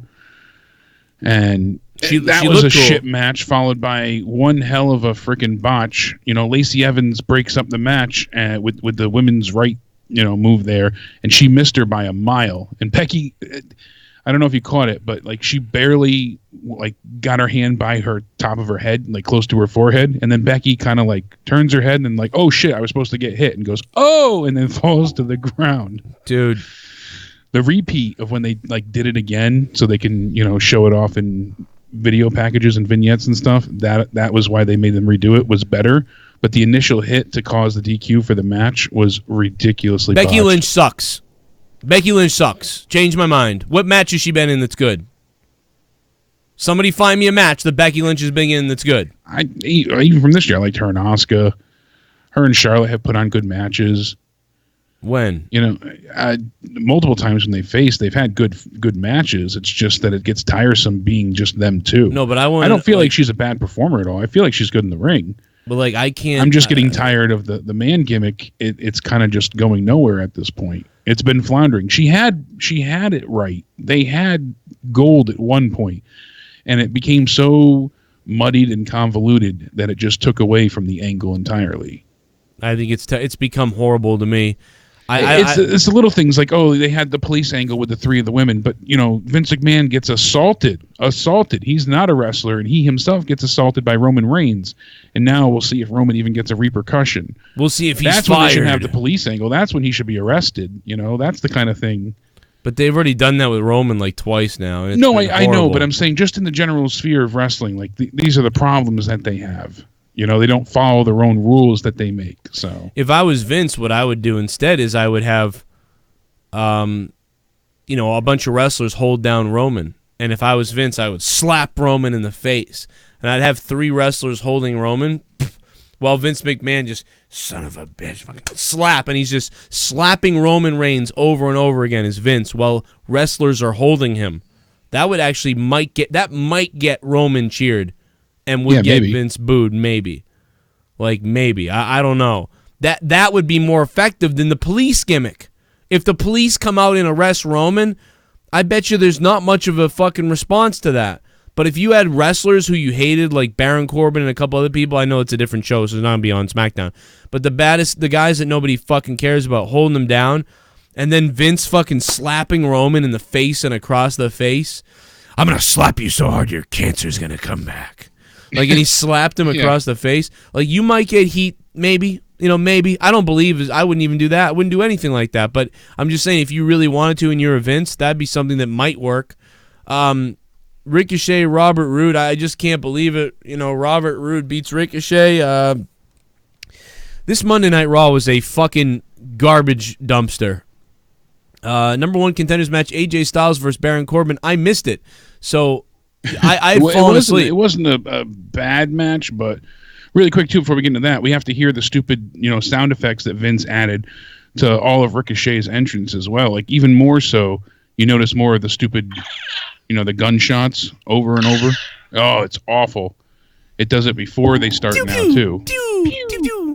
Okay, so wait a minute. Becky versus Charlotte at Evolution, is that the good Women's Evolution? That was a good match, right? That was a good match, yeah. Yeah, but you know what? I feel like more of that was Charlotte.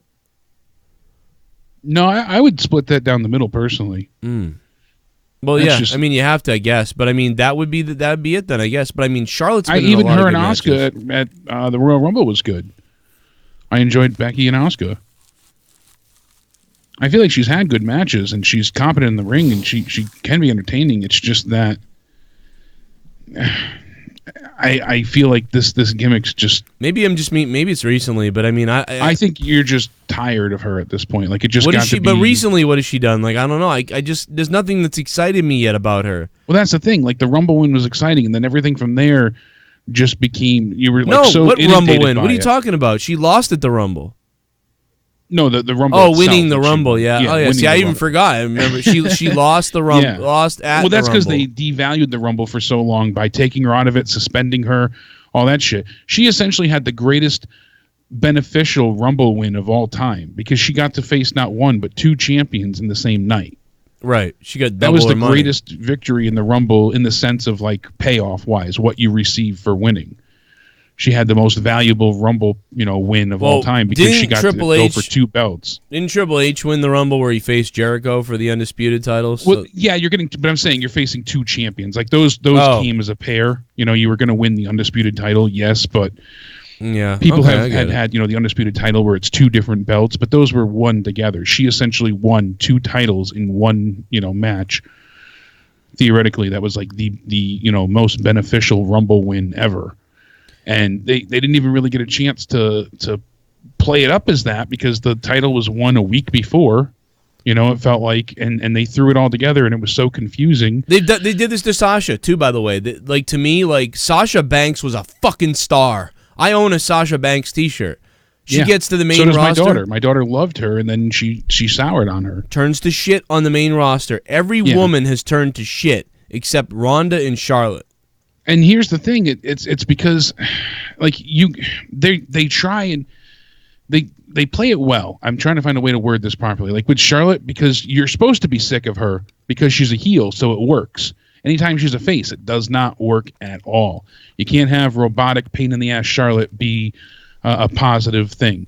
So that when they stick to her being, the annoying heel, it works perfectly. That's why when she's getting inserted in matches and thrown in your face constantly, you're like, oh, Christ, I don't want to see her. And everyone can say, well, that's the point. You're supposed to not like her. But with Becky, they really forced it so heavy on you. They did the same thing with Bayley, too.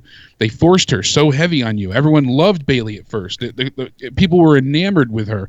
It was just like an instant match made in heaven type idea. The fans loved Bayley. And then they just forced her so heavy-handed that when it came time to put up or shut up, they didn't pull the trigger and the crowd turned on her. They did it with her and Alexa Bliss in the Extreme Rules match. They wanted her to be the penultimate, face and not have her use weapons and all these kind of things, and she couldn't get the job done.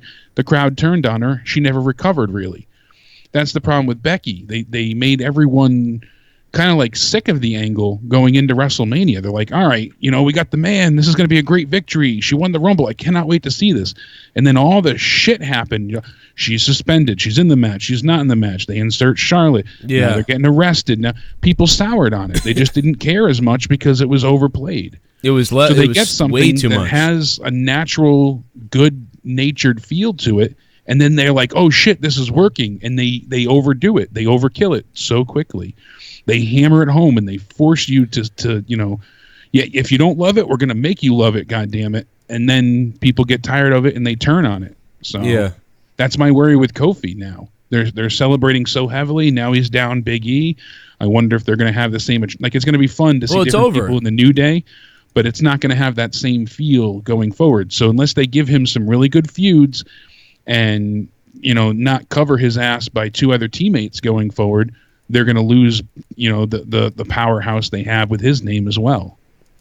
They're protecting him with, insert third member of the New Day and Xavier Woods at this point in time. We got 585 on the phone. 585, what's up? Jake, what the hell did I just watch on Raw? It was a mess. Oh my God! As soon as that Bray Wyatt segment came on, I was like, "Fuck this!" My Xbox, fuck Raw. That was just the lamest bunch of bullshit that I have ever seen in WWE history. More like WWE needs a kunai shoved up its ass sideways. Yeah, no kidding. Oh my God! But as far as the part with Robert Roode, he hasn't used that name since TNA, and in TNA, he was an even better heel. Yeah, beer money, all that shit. I didn't watch a ton of TNA, but the things I did see with him, I did enjoy, so. There are so many reasons why I do not like Raw, though, and I'd rather watch NXT. Yeah, I mean, the problem is with the shakeup, you're supposed to get new feuds, new fantasies. All right, we're getting Seth and AJ. That I'm good with. There's not a lot of interest with them on the mic. The promo side of it is really lacking. Why are they fighting besides I'm defending the title, I want the title? There should be a bit more motivation there. I mean, you can always have the classic I want to be the champ, I am the champ scenario, but there should be some underlying tone to it, and there's not. So we're missing that.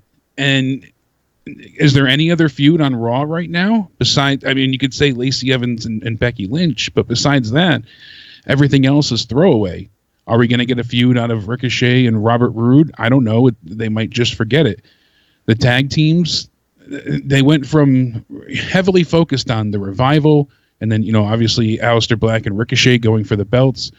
Now the tag teams are just all kind of there, worried about the Viking Raider experience. So there's no order or semblance of, freaking bullshit there. So it's just very confusing. It's so muddied and muddled at this point. I don't know how they're going to fix it. Was there anything you did enjoy from tonight? There wasn't even botched when Mike Rome even botched when the Iconics came out. Yeah. No doubt about it. I noticed that, though, and I was like, what?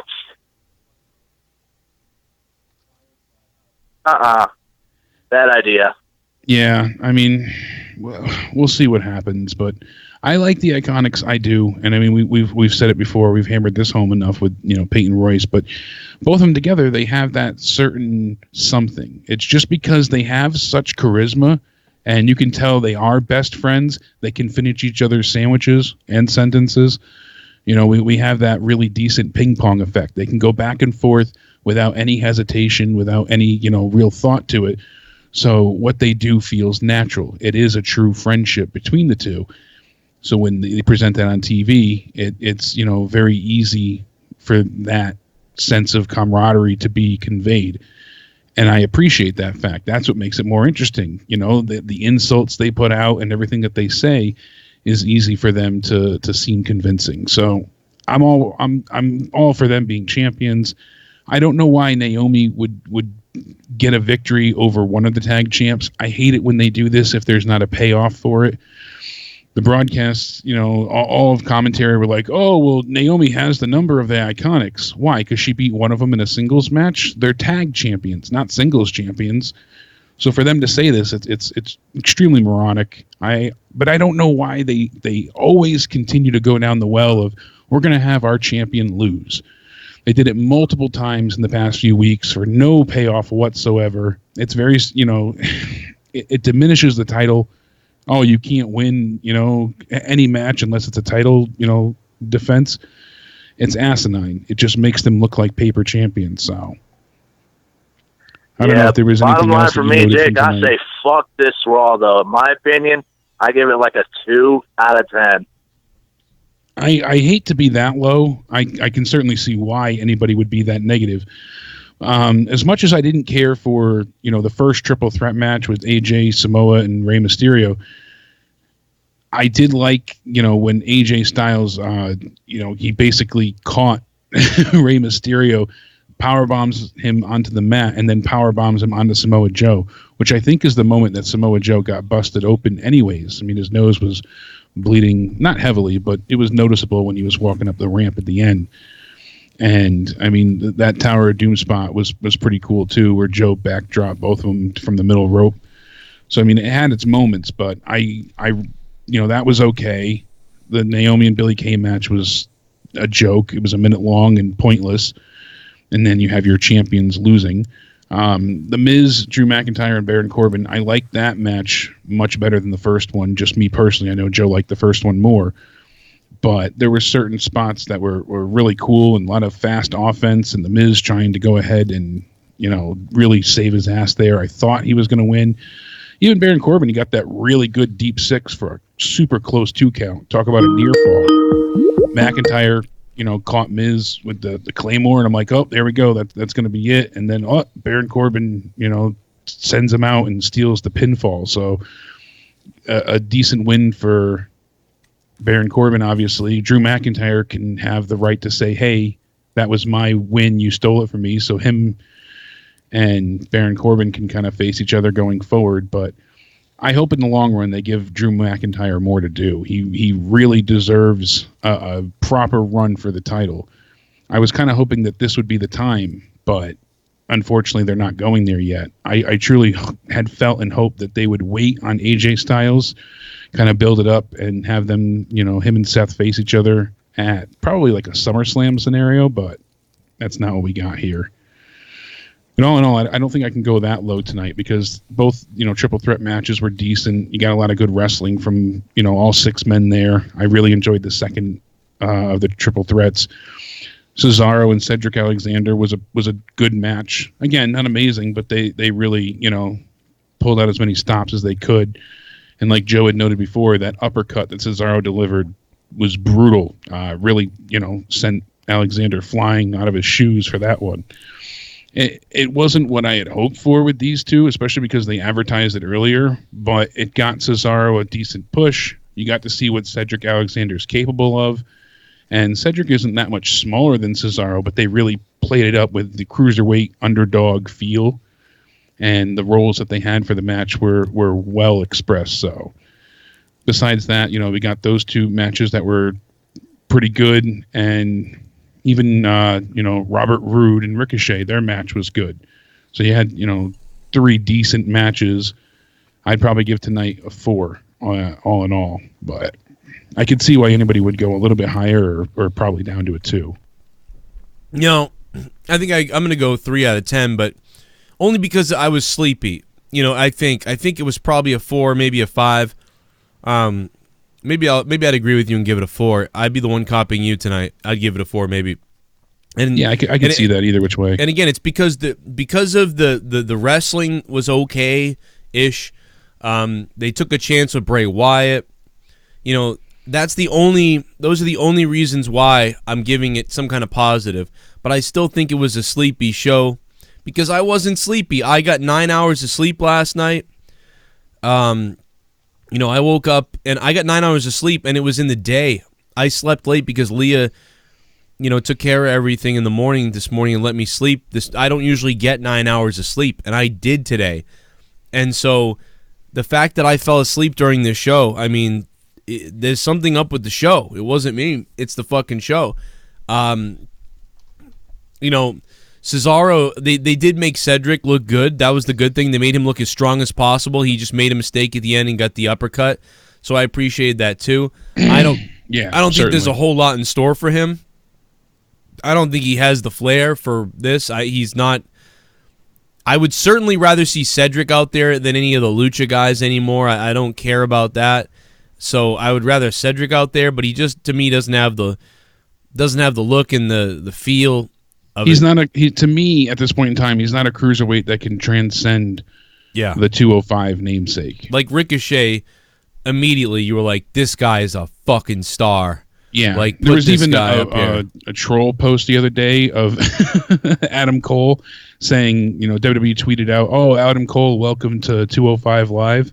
I sent it to a few people and they were furious before telling them it was just a joke, but somebody got me with it at first. I'm like, wait, did I miss something? But it because it looked so real, it was rather convincing.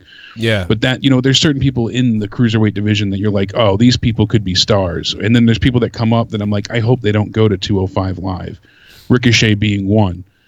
And yeah, thank God. That would be a waste. Yeah, thankfully he didn't get put there. That would have been a waste and a half. But to me, like you said, Alexander just doesn't have that main roster feel, at least not currently. I bet your Road Dogg left because once he found out Roman was on SmackDown, that he was never going to be able to do shit again. I'm dead serious. You're not wrong to think that. That's a hell of a conspiracy that kind of has some merit because Vince protects Roman so well. I mean, we've seen it for ages now, 6 years pretty much, the better part of.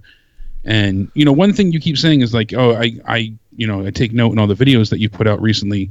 You make great points about, Vince and doesn't want stars. We've discussed this endlessly before. But you said you kind of agree and disagree with that because of Roman. And I don't think he wants Roman to be necessarily the star, but I think he always wanted Roman to get over. And because Vince had an idea in his mind, he would go to the ends of the earth to do everything possible to get him over. Like he has a real like just such a nature about himself that is sadistic in a way. He's very motivated in his mind. When he wants something, he will move heaven and earth to get it. And he wanted Roman to get over, and there was no stopping him. He was going to do everything in his power to see Roman get cheered. And it took unfortunately leukemia and a remission to get him over. But well, no, it did. I mean, I'm not. We'll even see how saying long that lasts. I don't even know. He's not even over. He's not over. Yeah, Still. it's not. It's fading quick. The crowd still cheers him somewhat more than we used to get. I think the booers are a little more afraid to boo him, but the cheers are still weak. Let's talk about the one thing that I think we haven't talked about at all tonight, unless you did when I was gone, and that is Sami Zayn's promo. Yeah, no, this is the one thing I forgot about entirely, actually. Oh, thank you. Yes, Leah made me a frap. Leah, come back and give me a kiss. That's all I'm missing now. She goes, no, I got you the frap. Leah's adorable. She just brought me a frap. Like yesterday, she made me a little heart cake thing, and it was like Leah doesn't do stuff like that, so it's like pretty cool to me. I don't know. I'm a girl. I'm gonna. It's touching. God, yeah, Courtney did the same thing. She was like, she had vacation last week, so when she was going to bed last night, she's like, oh, I'm gonna miss being home. And I was like, aw, aren't you sweet? Leah just brought me this. Look at this in her Fox cup. This is, by the way, this scares me because this is Leah's Fox cup that she like loves. And one time I was like, can I use your Fox cup? There's no other cup. She's like, no. But now she brings poisoned. me a frap. It's definitely poisoned. Yeah, well, you're right. It's definitely poisoned. You know what? I didn't think about that. She just fucking killed me. Yep. She's trying to kill me. You already remember took this. a sip. It's too late now. You might as well enjoy it. This is fucking documented. If I'm dead tomorrow, you know what happened. We know exactly how that went down. Seriously, this is fucking scaring me. Quite honestly. Like, I'm going to tell her that, too. Everybody, I bet you everybody in the chat saying it, too. She's killing you. Like, because this is not normal. This is, well, but let's talk about it. Yeah, Sami Zayn's right promo. Sami Zayn's promo. I actually missed the beginning of it, but I came in on the half of it. I thought it was great, yeah. Yeah, he, again, is fantastic on the mic. And I think I kind of just put it out of my mind because I was like, oh, this is good. And unfortunately, I'm worried because we've seen Sami before kind of get into a stride with some of his mic work. And then when it comes to him getting back in the ring to follow it up, as good as he is as a wrestler, they pair him with someone that's really shitty, or if it's not so much that they're shitty, they just don't meld well together, and it becomes ridiculous, pointless, or pathetic. You pick. Like him and obviously Bobby Lashley. Everything they put them through was so nonsensical, it was painful. Mike Bennett. Their in-ring work was awful. Mike Bennett. Yeah, again, another scenario where it was pointless, pathetic, and painful. So time and time again, you get him as a heel. He's great on the mic, and then they script him, and it turns to just shit, just utter shit. Shit. You saw it tonight. He integrated his Instagram with it, and I was happy before I was forced to come back. I went here, I went there, I went into nature and found myself, and I became depressed knowing I had to come back to you people. It was great. Awesome promo. Loved every second of him calling us fuckwads. Problem is, I'm worried how other people are worried about the Bray thing. I'm worried about this. Because this relies on him eventually needing a feud with someone, and who are they going to pair him with? And there's not a lot of over baby faces at this point either that are, he would need like a really good face champion at this point. And we don't have that. I'd like to see him go for, the U.S. title if we had a really good face champ, and we don't right now. So, yeah, I don't know what he's going to do either. I just know. Just looking at tonight, they're letting him talk. There's no way that's scripted. So they're letting him. No, that was him through and through. You could tell it was, good-natured, Sami Zayn. Here's the outline of what you're going to do and say and go out there. And for whatever reason, they're letting him do that. Thank God. But that opening promo tonight was the opposite of that. Like, it was like that was right out of a video game or something. So bad. What the fuck? Pee Wee Herman with the $5 and becoming a $5 shit bum. What's up, Pee Wee Herman? What's wrong, Pee Wee? What are you upset about? What's the matter? You mad someone stole your gimmick, or? He must be. You mad that Mr. Rogers stole your gimmick? Mecca Lecca High? Dude, he was dressed like Mr. Rogers on Pee Wee's Playhouse. Like, that's what it was like. trained by, Jeffrey Dahmer. It's so sinister and just delusional, and Super chat. It's breaking some new ground with this. I really hope CM returns to WWE. CS Rocks YT. What's up? CS Rocks YT, maybe YouTube, I don't know. I hope not. I hope CM Punk either goes to AEW or just goes away forever. I'm so sick of CM Punk. I'll tell you what. If CM Punk is not wrestling in a company by June of 2020, I will never talk about him again. I will throw him. I will never speak about him again. Why are they wasting Seth AJ at Money in the Bank? The Iconics are highly entertaining. I wanna fuck Peyton Royce to comes out of her eyeballs. Oh my God! This one's full again. Maybe you can watch her with the new librarian, Blue Pants, and then the other librarian guy. Lewis, what's up, Seven man? What's up, bro? Yeah, CM, good old CM, whoever that is. Thank you, Lewis, for the donation, man. Let's get through some more of these so they can be done with all these.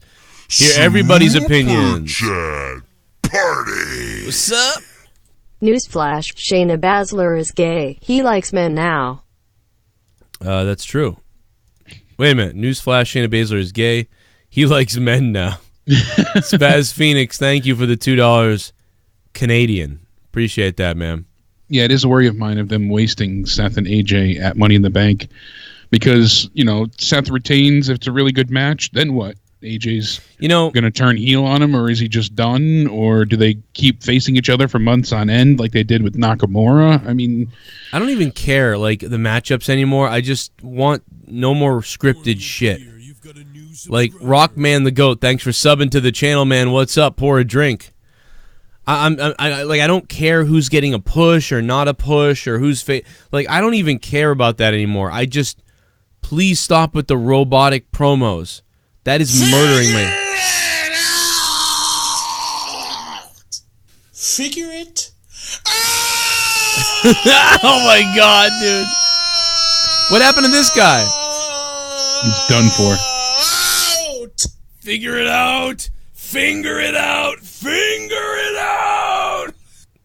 Jake, thank God Corbin didn't win. I may have had to sell off my Money in the Bank tickets if that happened. Yeah, I was really interested in Wyatt's new gimmick. I feel they can do so much with it, including other wrestlers as guests.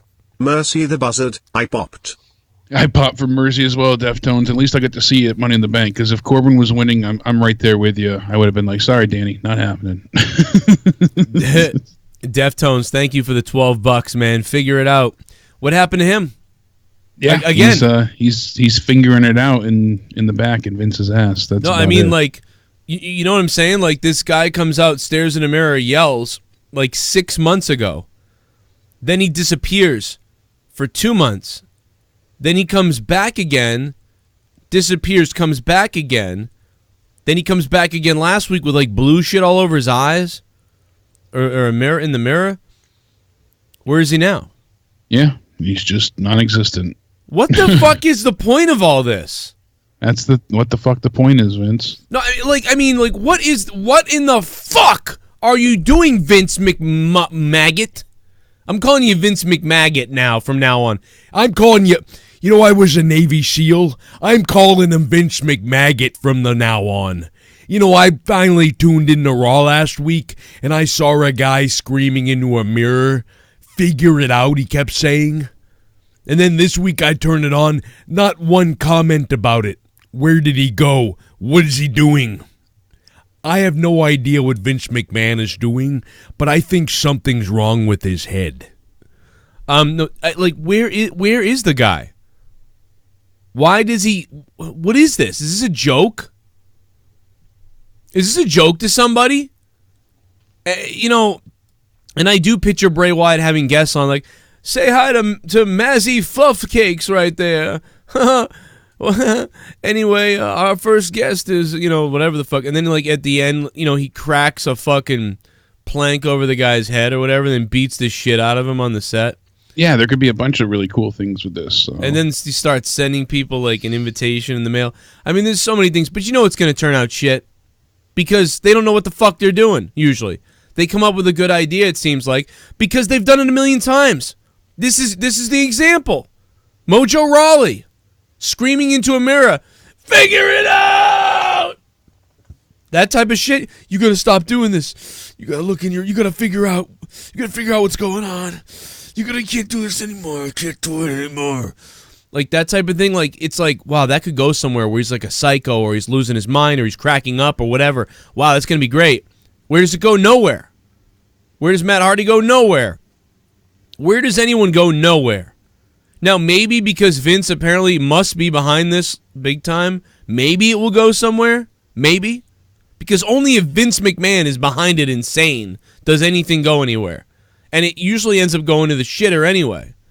But that's your example. Mojo Rawley, they can't even make that go somewhere. They set it up several times. Okay, do it again. Do the thing where you're staring in the mirror again. Where does it lead? What does it lead to? On a 3-hour fucking show, you can't turn it into something?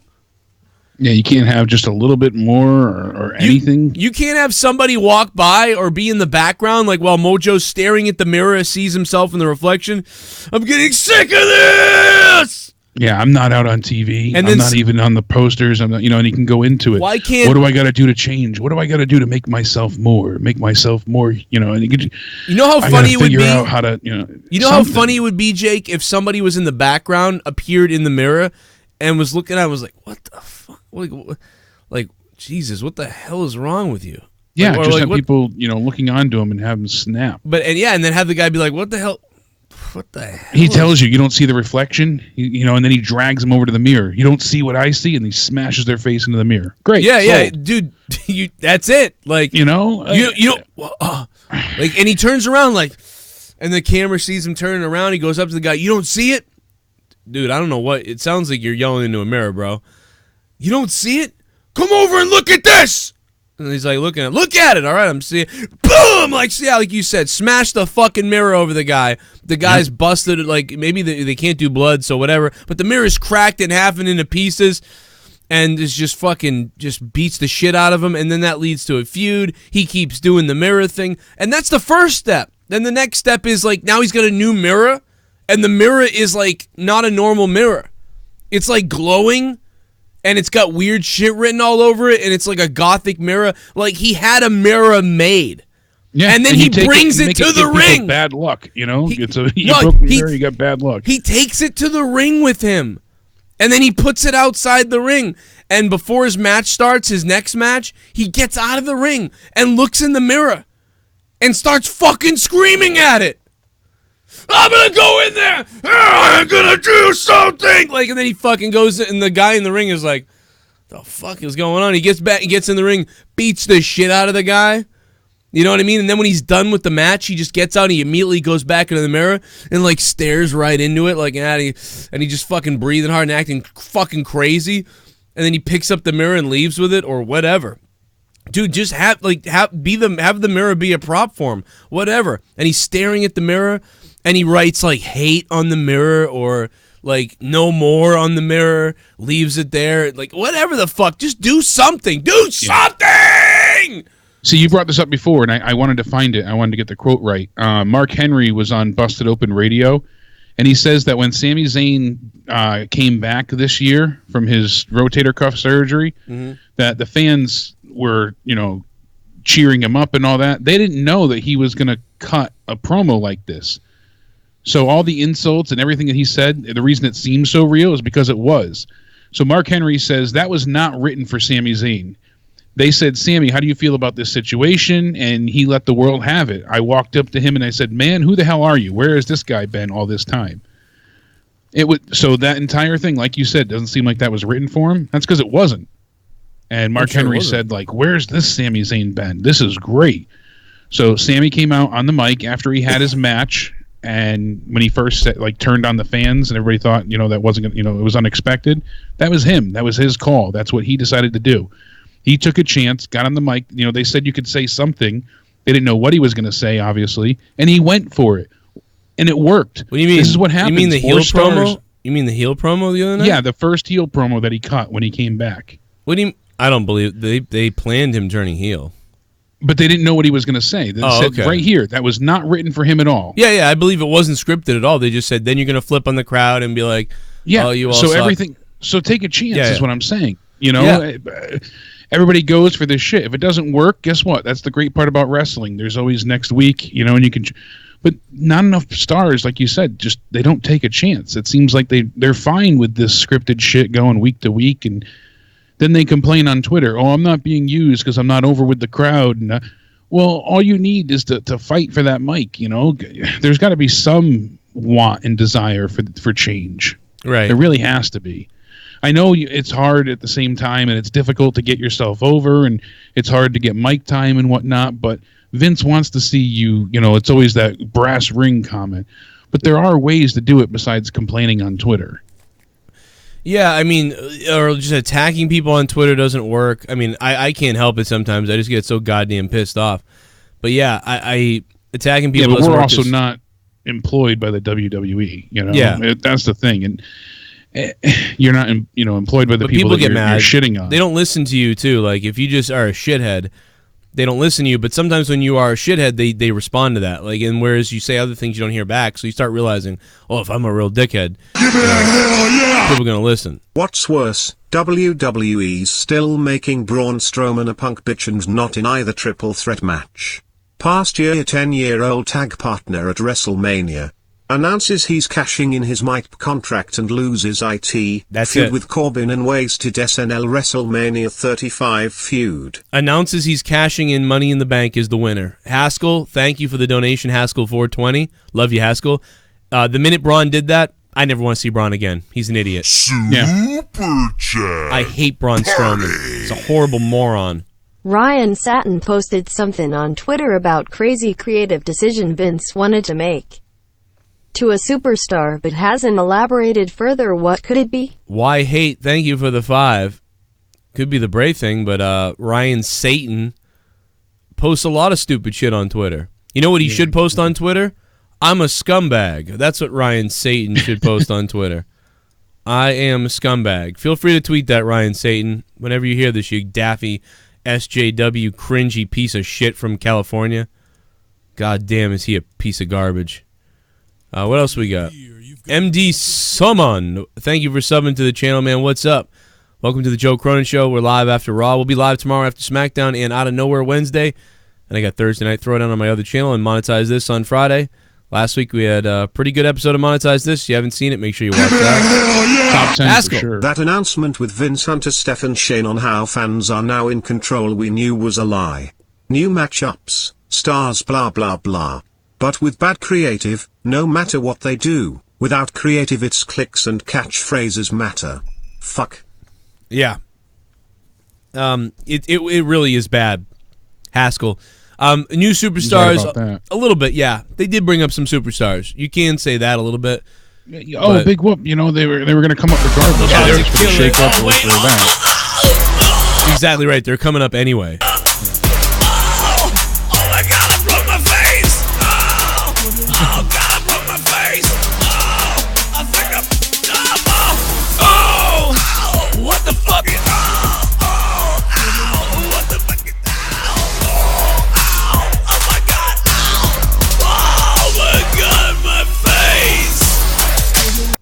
Calm down, Scenes View. The guy CM Punk helped win is Ace Steel. He is the guy who trained Punk. The building they were in was having their last show, and that building was the building that Punk got his start in. Punk was just showing respect to his roots. There you go, Gatekeeper Drew. Good information. Yeah, I mean, dude, that's why the guy wore a fucking mask. You know, he could have came back without the mask on, too. But it's Super Chat. He showed up to an indie show. I love the Pee-wee's Funhouse gimmick with Bray. You know, Casey's Raw, now that I've seen it, I think it's funny. I wish I saw it live, because I would have really started laughing. Yeah, had I not, you know, you were kind of spoiled by it. With I had to be. No, I had to be, though. It's my fault. I fucking fell asleep. I think if you saw it live, Alex you would have Jones, the next great manager in WWE. I don't think Alex realizes how great of a WWE manager he could be. You know, and unfortunately, I think the guy believes it, all the stuff he's upset about. Like, that's the thing that a lot of people don't get. If he was actually a character, like actually always a character, you know, then that would make sense. But everything he does comes from a fundamental belief. You know, it's like when I get mad and I start screaming about WWE and people are like, Jesus, Joe. You know, that I'm not screaming because I'm making it all up. I'm taking it over the top on purpose, but I believe what I'm saying. So I think he does the same thing. Mr. Wee. What's up, Mr. Wee? Thank you for the $2 tip, man. Thank you so much for keeping the shows alive with the donations. And we're going to let a few more play because Mr. Wee donated an hour ago. Jake, I'm glad you're alright, but Jake, as soon as Raw came on, you didn't finish with "you finish me off" after the show, so Jake, 2 fist or 1? Oh. 2 fists to start. Gonna really stretch you out. Wow. And then afterwards, it's kind of all bliss, you know? Yeah, and after that, just a lot of spit. A lot of people worried about Jake. He's all right. And like I said, I told everybody that I was like, dude, he probably was in so much pain, he passed out, and is sleeping right now. Like, that was, I believed that. I was like, there's absolutely probably what happened. Alicia Fox is terrible. She looked lost for real. Mr. Wee, thank you, man. I mean, this lady's been in the company for 10 years. Yeah, that's still surprising. She's been around that long and really hasn't accomplished anything, sadly. Never learned how to wrestle. Yeah. I'm so proud to now be a shitbum. Jake, baby, I'm ready for you to abuse my pussy. I want to feel your face whiskers brush against my taint. Anonymous. Getting real dirty. Anonymous, thanks for becoming a $5 shitbum. What is with everybody wanting you to fist them? They heard about my your style. Past transgressions, Joe. You got some big hands. Like, I don't think other people... Best in 3 counties. Like, let me see those because you got some big hands, man. 2 fists, dude, that's like... I mean, I have fat hands. Like, look at... I have fat hands. Yeah, you grip the mic. Oh, shit! Oh, shit. I saw some turkeys the other day. What if they saw them Twitter. Easter turkey. What if they killed us? That bunny's all and ate our children? What if the turkeys ate us? What if they filleted us? If the turkeys ate us, if they had to hate us, Thanksgiving was a little bit different. Instead, the turkeys ate us. They gobbled us apart. But first they'd eat our nuts, and then they'd eat our butts. The turkeys ate us. What if the turkeys ate us? What if the turkeys ate us? What if they ate our fucking nuts? What if the turkeys ate us? Instead of mashed potatoes, instead the turkeys ate us. I hat if the turkeys ran us over, and what if the Viking raiders raped us? Is mashed potatoes still part of the menu then? Oh, and by the way, Raw was weird. I hope JD doesn't have a heart attack tonight. Fucking V6 Mustang boy. Well, you know, John motherfucking Montgomery. John motherfucking Montgomery. You know, I probably would have gone off on an insane rant to start my review, but I was literally coming out of a coma. Like, I passed out on my fucking couch. Like, seriously. Dude, and I don't know how I woke up. Jake, I woke up at 10:59, and I was like, oh, fuck, what? Oh, I don't know. And then ran in here and, like, didn't even have a video up yet and all this shit, dude. That show put me in the fucking coma. Remember Dave Chappelle? He had, like, the barbecue, like, commercial where it was, like, ribs or something. It was, like, ribs. Like, and the guy just passes out. I was like, then the guy got mud butt or whatever. But, dude, that's what it was like. But, yeah, here's some turkeys. This was at my house yesterday on Easter. Look at this. Turkeys crossing the road. It almost gets hit by a car. What if the turkeys ate us? What if the turkeys ate us? Watch this thing. What if What if the turkeys ate It's in the middle of the road. Splat. That car's gonna hit him. That car's gonna hit him. Oh my god, oh my god, oh my god. Oh no. What if the turkeys ate us? There was a flock of them on the street the other day. What if the turkeys ate us? My daughter had no idea what I was doing. My daughter's like, why are you saying the turkeys are going to eat us? I'm like, you don't understand. That song is one of the reasons why you're able to eat dinner. That's right. That's why you're having the Easter Bunny show up. So the only reason the Easter Bunny's coming is because of that song. So shut up and like it. So sing. I told that to my kids. Yeah, and sing. God damn it. Do what I say. Or back in the hole under the stairs. Then I slap myself. Super chat. Super chat. What's up, Jake and Joe? What's I up? give Raw a 3/10 hashtag dumb. Yeah, 3 out of 10 hashtag dumb from Casey Rose. Casey Rose. Yeah, Casey. What's up, Casey Rose? Casey is raw. Yeah. Casey Rose. Hi, Joe. I was at a house show in Sioux City, Iowa tonight. It was a better show than Raw. I bet it was. Saw that Bray is now a gay pussy now. Fuck Vince McMahon. Let's bring in Triple H to be the new CEO. AU. It made it say AU. It didn't say AEW. AU. I wish I was feeling better because Saturday there was Little People Wrestling here in, at the Oakdale. Patrick went to it. He's like, I'm going to see some tiny wrestling. Super I'm chat. like, what? Super chat. Shit. Now Bray has a new gimmick of a child predator. Lightning Blitz. Yeah. Thank you, Lightning Blitz. God damn. He might, maybe. That's the thing. Like, it's Come over unexpected. here. It's unprecedented. It hasn't really been done before. I mean, I can't think of anything that resembles this gimmick so far. Yeah. And, Yeah. you know, it's disturbing. You've got, you know, the talking puppets and chainsaws, and his hands say hurt and heal on him. Like, there's a lot to this that I think they can really delve deep into. Like you said, But this they is won't. what Matt should have been. So, but they won't.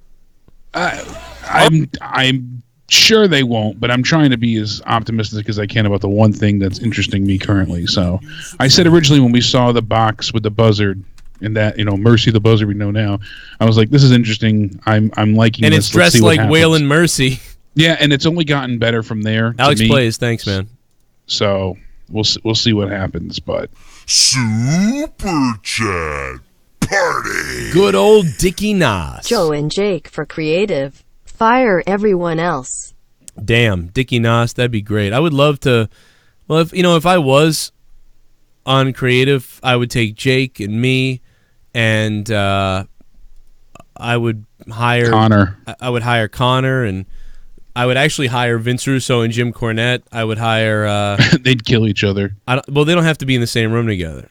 On that Viceland episode this week when they were talking about the screw job, Montreal screw job, Cornette actually ended the show by going off. He's like, even if, you know, when Vince Russo dies, even if I'm in a wheelchair, I'm going to have somebody wheel me there so I can piss on his grave. Like, that was the focus of, like, his interview was talking about how much he hated Russo. Well, see, I would limit it, though. Like, I would limit them to input, you know, like, type of shit. Like, hey, come with that. Every time you come up with a good idea, like, you know, let me know what it Here's is. a treat. Here's a cookie. Good idea. Super Chat I wouldn't Party. I wouldn't want to be in charge of that whole thing. Do you think Bray is on both Raw and SmackDown? I have no idea, Zach. I think it's going to be a Raw thing. Yeah. I mean, we've seen the vignettes, I think on both, no? But yeah, I don't know. I think it's going to be a Raw thing from what I'm seeing. So, And I'm saying I would hire Cornette. Like, I would hire Cornette. You know what I mean? Like, I'm not being biased. Like, I still I still like Cornette. You know, despite what Cornette said about me and the lies that he said at one point and whatever Cornette's done to me, I still like Cornette. I can't wait till the day I see him at an event or something where I can walk up to Cornette and say, "Hey, Cornette, it's Cronin." And you then, were greatly misinformed. Now sit the fuck down and take this. well, whatever it is, you know. Bolin fired him because he was such an annoying fuck. Joe, if you're listening, you stupid fuck, this fucking idiot gets on Twitter. who knows what he said. Well, now he needs a job. I guess those gyms are expensive. You know what he should have taken? Here's another fucking uncircumcised prick and pickle liquor that I'd like to just mention.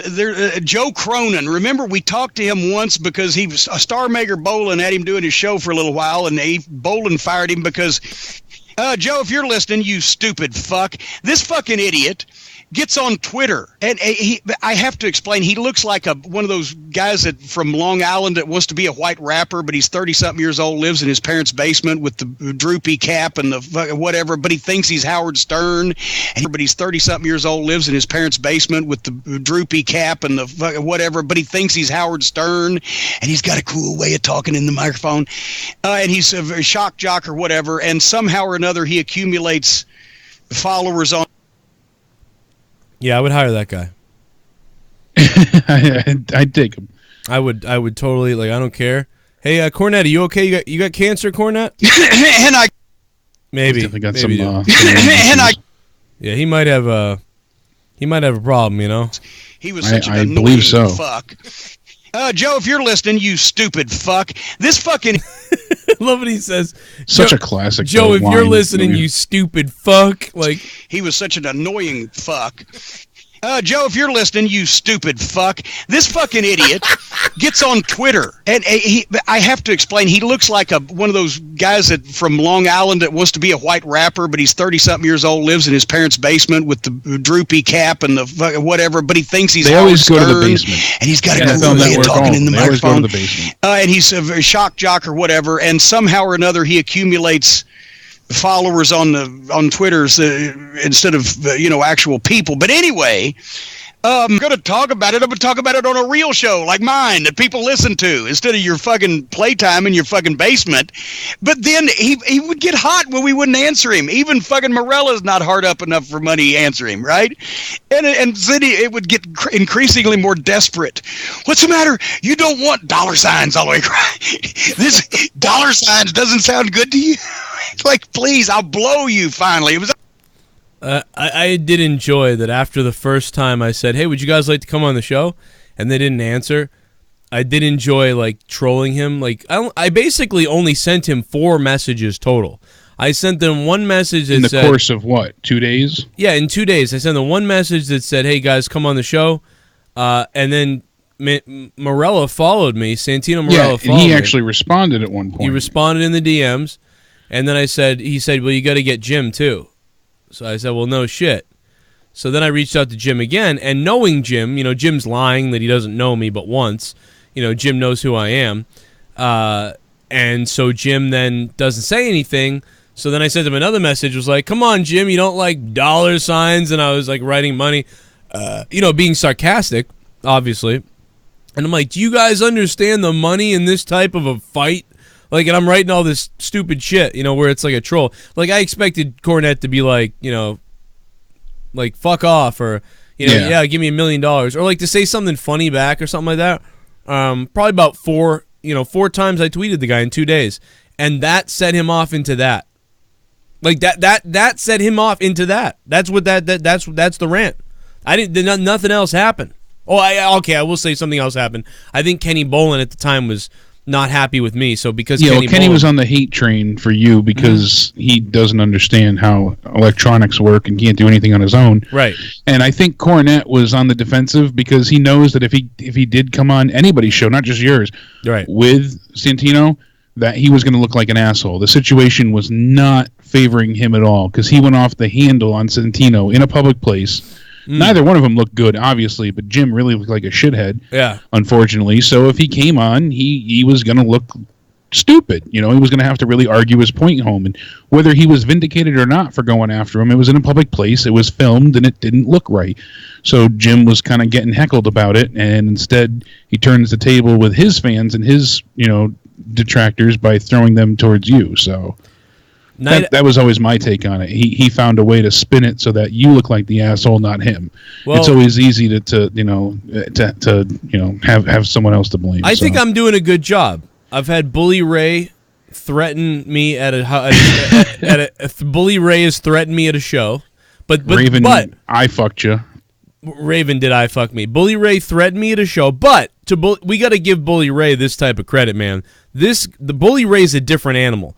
Even though I didn't get why Bully Ray was that really mad at me, at least Bully Ray scared the shit out of me and then said, let's talk. That's the difference between Bully Ray, is he said, let's talk, and we had a talk. And then he explained shit to me, and then I explained shit to him, and then he said, I won't kill you, now we can be okay, shake hands, move on. So even though I was surprised it got to that level with Bully Ray and he got that mad at me, at least Bully Ray spoke to me and told me what was going on. What Jim Cornette did is fucking weird to me. And what Ryback did to me is also weird. So, Ryback fucking hates me, but he's a psycho. Ryback is a fucking nitwit. Like, there's no escaping that. Bully Ray, while I still don't understand why he was so mad, I get what he was doing and I get it. And then he spoke to me, so that's 100% fine. That guy's a man. What Cornette did is just fucking retarded, but I'd still, I don't care. But what Ryback did is he's the one that out of all the people that I've met that have not liked me for basically, I think, misunderstandings. Because I don't know. I think it's misunderstandings. I'm not really sure. I always thought I always liked Cornette because I always wanted to go and piss people off. That's what I wanted to do. I wanted to be this shithead with a backwards hat who went and pissed the crowd off. Like, let me go do that. And that's always, Cornette wanted to do that. Now, nobody's ever going to be as smart and as quick and witty and as hyperbole filled with as Cornette is. Nobody will ever be done that. There's never going to be a human being like Jim Cornette ever again. But Ryback is so easy to destroy. Like, he's the worst. That fucking, like, I swear to God, don't fucking do this. Why can't you be positive? Like, him telling me that, and then the next day saying he wishes I would die. The guy's a complete contradiction, piece of garbage. Special needs. Kenny Bolin just straight up made shit up. Kenny Bolin just made shit up about me that he didn't even know, and that was weird. So, like, he's like a slandering weirdo. Bolin, again, looked like shit and had to protect himself by slandering you in the process. I fucking Ryback again in the chat. Jesus, you don't get it, dude. And why is Ryback here? Why is Ryback in the chat every week? Every goddamn week, Ryback, go suck on your mama's titty, okay? Go suck on a giant's fucking tit for 3 months like that cocksucker in Game of Thrones, okay? Hey guys, did you oh my God, speaking of titties! What tonight? Big old titties. Was great, especially when Roman Reigns went crazy and pulled out his penis. Oh. I like Roman Reigns' penis. My name is Squire Fat.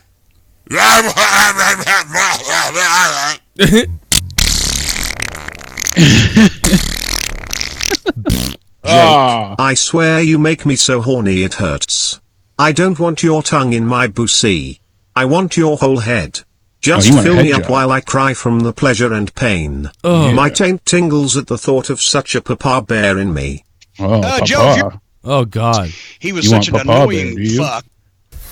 That was disgusting. That was hot. Disgusting. Jake's favorite cum dumpster. I can make that happen. I just shaved my head, so lube it up. Oh no, that's disgusting. Listen here, dear fucking Bailey. You are the false king and champion.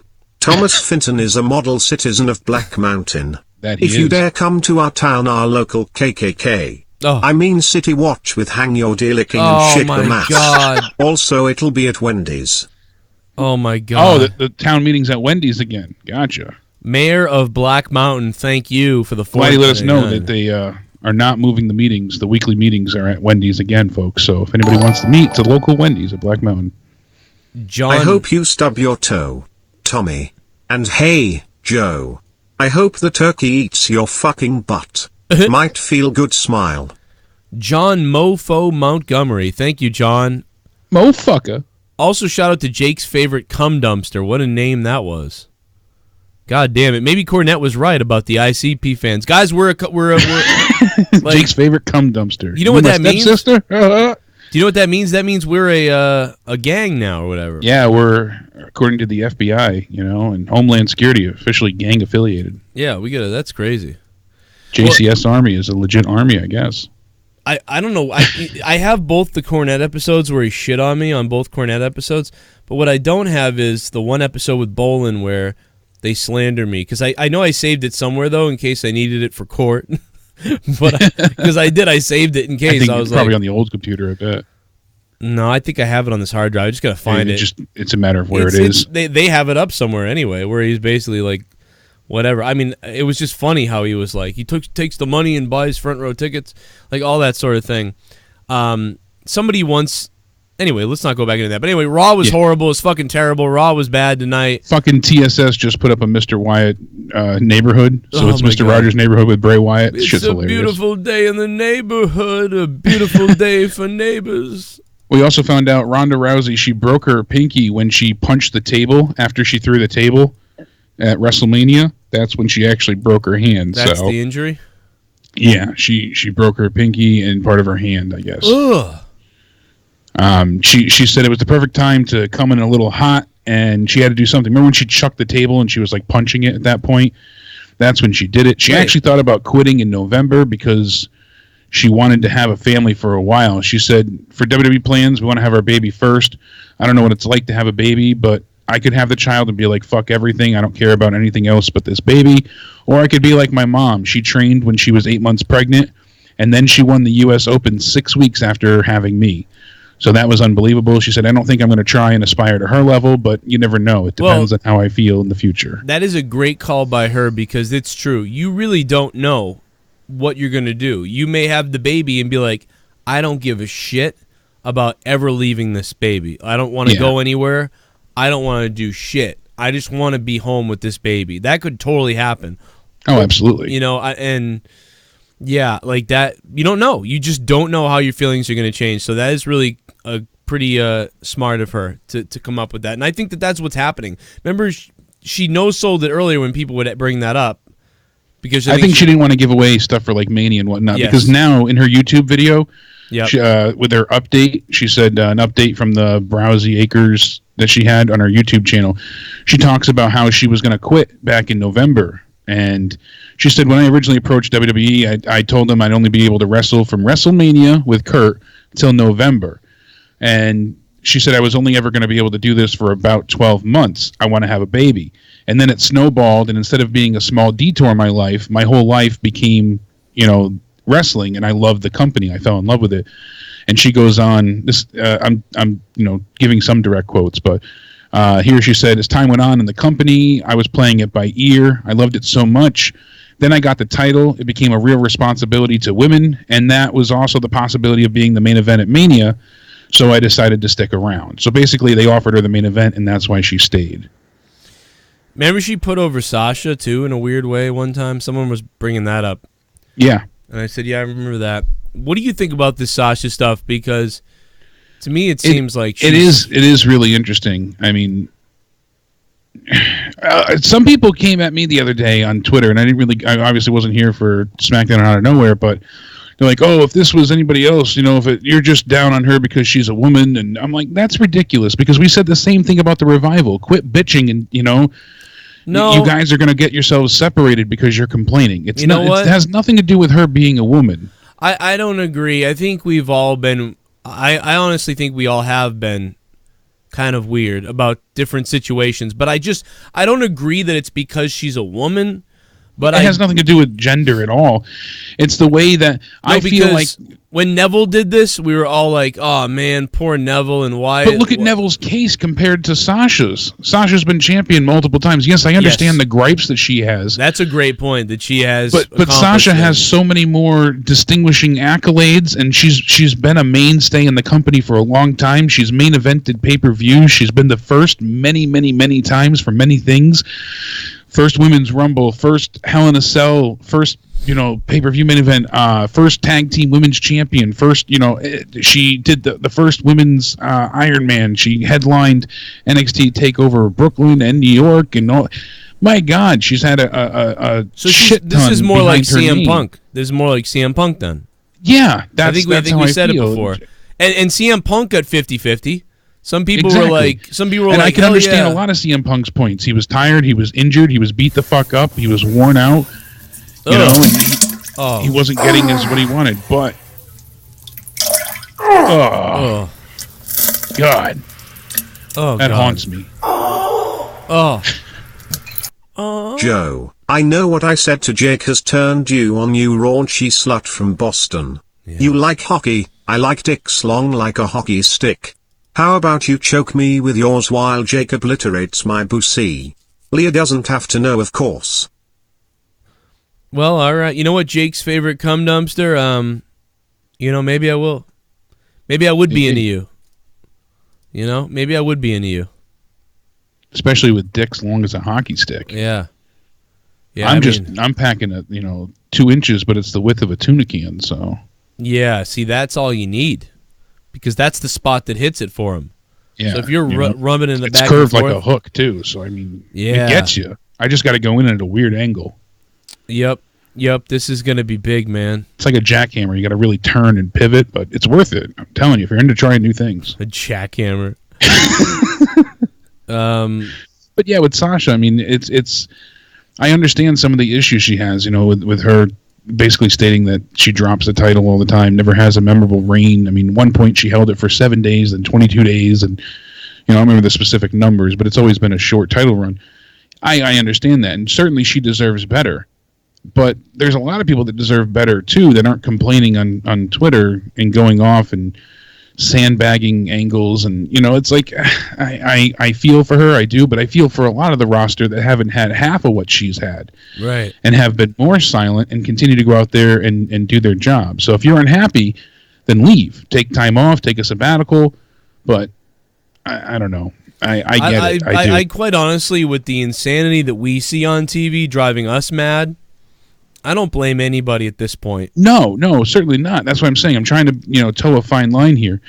And I do have sympathy for her with her saying when NXT happened, she loved it there because she wanted to go back because there was set, plans, gimmicks, feuds, all of it. She knew when she came in on Tuesday to record that they were going to have this match with this person, and then she was going to do this promo and this. When she gets to Raw, she doesn't even know if she's going to be on the air or not. And then 5 minutes before she goes out there, it's rewritten 2 more times. And it's frustrating. And I understand that entirely. And that speaks to a bigger problem, an overarching problem within the company, with Vince having so much say and power and creative basically just throwing ideas that he's not using. That, why have a creative team if you're the final say and no one else gets any other valid input? Last chance for a call. I'll take another call if anybody wants to talk about something. You got something on your mind? WWE-wise, and then I'm going to stay on and stream a little bit more Diablo on Twitch like I did last night.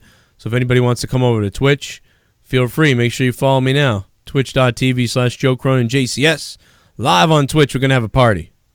After Raw went off the air tonight, Seth Rollins teamed up with Braun Strowman to face Bobby Lashley and Drew McIntyre. Ugh. So Rollins and Strowman got the win after Seth landed a stomp on Bobby. So that was that tonight. This shit's boring as hell. Yeah, I mean, no Bobby Lashley at this point, and on Raw either, right? I don't remember seeing him for any of it. Yeah, I didn't see Lashley tonight, but no Finn Balor. Oh no, he's on SmackDown. He's on SmackDown now, and that's why I said I genuinely do try and give them a bit of a leeway, some type of break. Because it's difficult to get your footing after the shakeup, and especially when Vince apparently changed a lot of the ideas, moving people around. He accommodated, like you mentioned earlier, to Charlotte, and Zelina Vega and Aleister Black are obviously married. Charlotte's engaged to Andrade. I didn't know they were engaged. I thought they were just boyfriend and girlfriend. Doesn't he not speak English? How can he even talk to her? I don't think he speaks English well. That was a question of mine as well. So it's just kind of funny. I was thinking about that. I was like, he's gonna have Vega there to Andrade. To where do you want to go? We go. She just has to say Andale. That's it. Bend over and say Andale. He dicks me. He dicks me. So I'll just whatever. Also news is that they're trying to have a star come out of Money in the Bank this year for both the men's and women's. They feel like they really dropped the ball. Joe, can we make a deal? I'll go with Jake to Money the Bank and my face be your seat instead in Jake. You know, at this point, if it's a WWE event, yeah, we need to do that. Yeah. Just to keep me awake. We need to do that. All right? So Joe's male sex slave. There's a lot of weird homoerotic names going on, but I like it. It's weird. We both got our sex slaves, so. Hey, 708. What's up, 708? Oh, hey, Joe Cronin. This is Mr. Wee, or Mike. I donated $2 earlier in the chat. Yeah. I watched Monday Night Raw, and yeah, the crowd was pretty dead compared to the Canadian crowd last week. My favorite match was probably the triple threat match between Mysterio, Samoa Joe, and AJ Styles. Yeah, that was my favorite one too. All overall, it flowed really well, and then had it built up by the end. Everything else was all right, I guess, but yeah, that was the best it got all night to me. And then that was about it. And that Sami Zayn and Bray Wyatt were the highlights to me. Whether Bray Wyatt was a good highlight or a bad highlight to you, it depends on everybody. But that shit was the best thing. That's things that happened in a 3-hour show, and that's it for me. I gave this thing probably a 4 out of 10. A lot of people were mixed about the Bray Wyatt thing. I actually kind of liked it. Like, yeah, it was weird, but it was weird kind of in a funny way. Like, yeah, like I look at it like see a lot of people. Yeah. Do you remember when I don't know if you were watching at the time, but when Matt Hardy first started his broken gimmick in TNA, I remember people saying like, "What the hell is he doing?" And like his career is over, and like, what is this? Like his whole career's over. And then like within a couple weeks, it became I kind of like it now. Like what's going on? And then it became a trendy thing, and then everybody loved it. It was very authentic and original. It was kind of like Stone Cold Steve Austin too at the beginning. You know, some even fans like me were like, "This guy's an asshole." But then after a while, you're like, "I kind of like this though. What's going on?" And then you like him. Same thing happened with Matt Hardy. So, yeah, with Broken Matt, I remember when we watched the contract signing, because you and I are both like, we have to show this to everybody. We were showing Justin and Connor. We were talking about it with, and we're like. I know some people were like, "This ruins wrestling. This is horrendous. This is awful." And that was just a contract signing, you know. With "Oh, brother Near, I knew you'd come," you know, all that, and slamming him on the table, and people thought that was like treacherous and abysmal. And then the namesake that it became transcended wrestling entirely. Everybody was doing the delete chants, and it went from company to company. It was astounding how successful that became. So right. If you have it, you have it. WWE seems very unsure of themselves at times. I don't get why they couldn't have done like the broken gimmick right when Matt Hardy first came in. Right. Dude, I appreciate that. Well, that was I agree trademark issues. Yeah, legal stuff. Nordholm and fuck that owl. Oh God, yeah, that was the thing. It hung it up, and then like Vince kind of went, "Oh, fuck this," but whatever.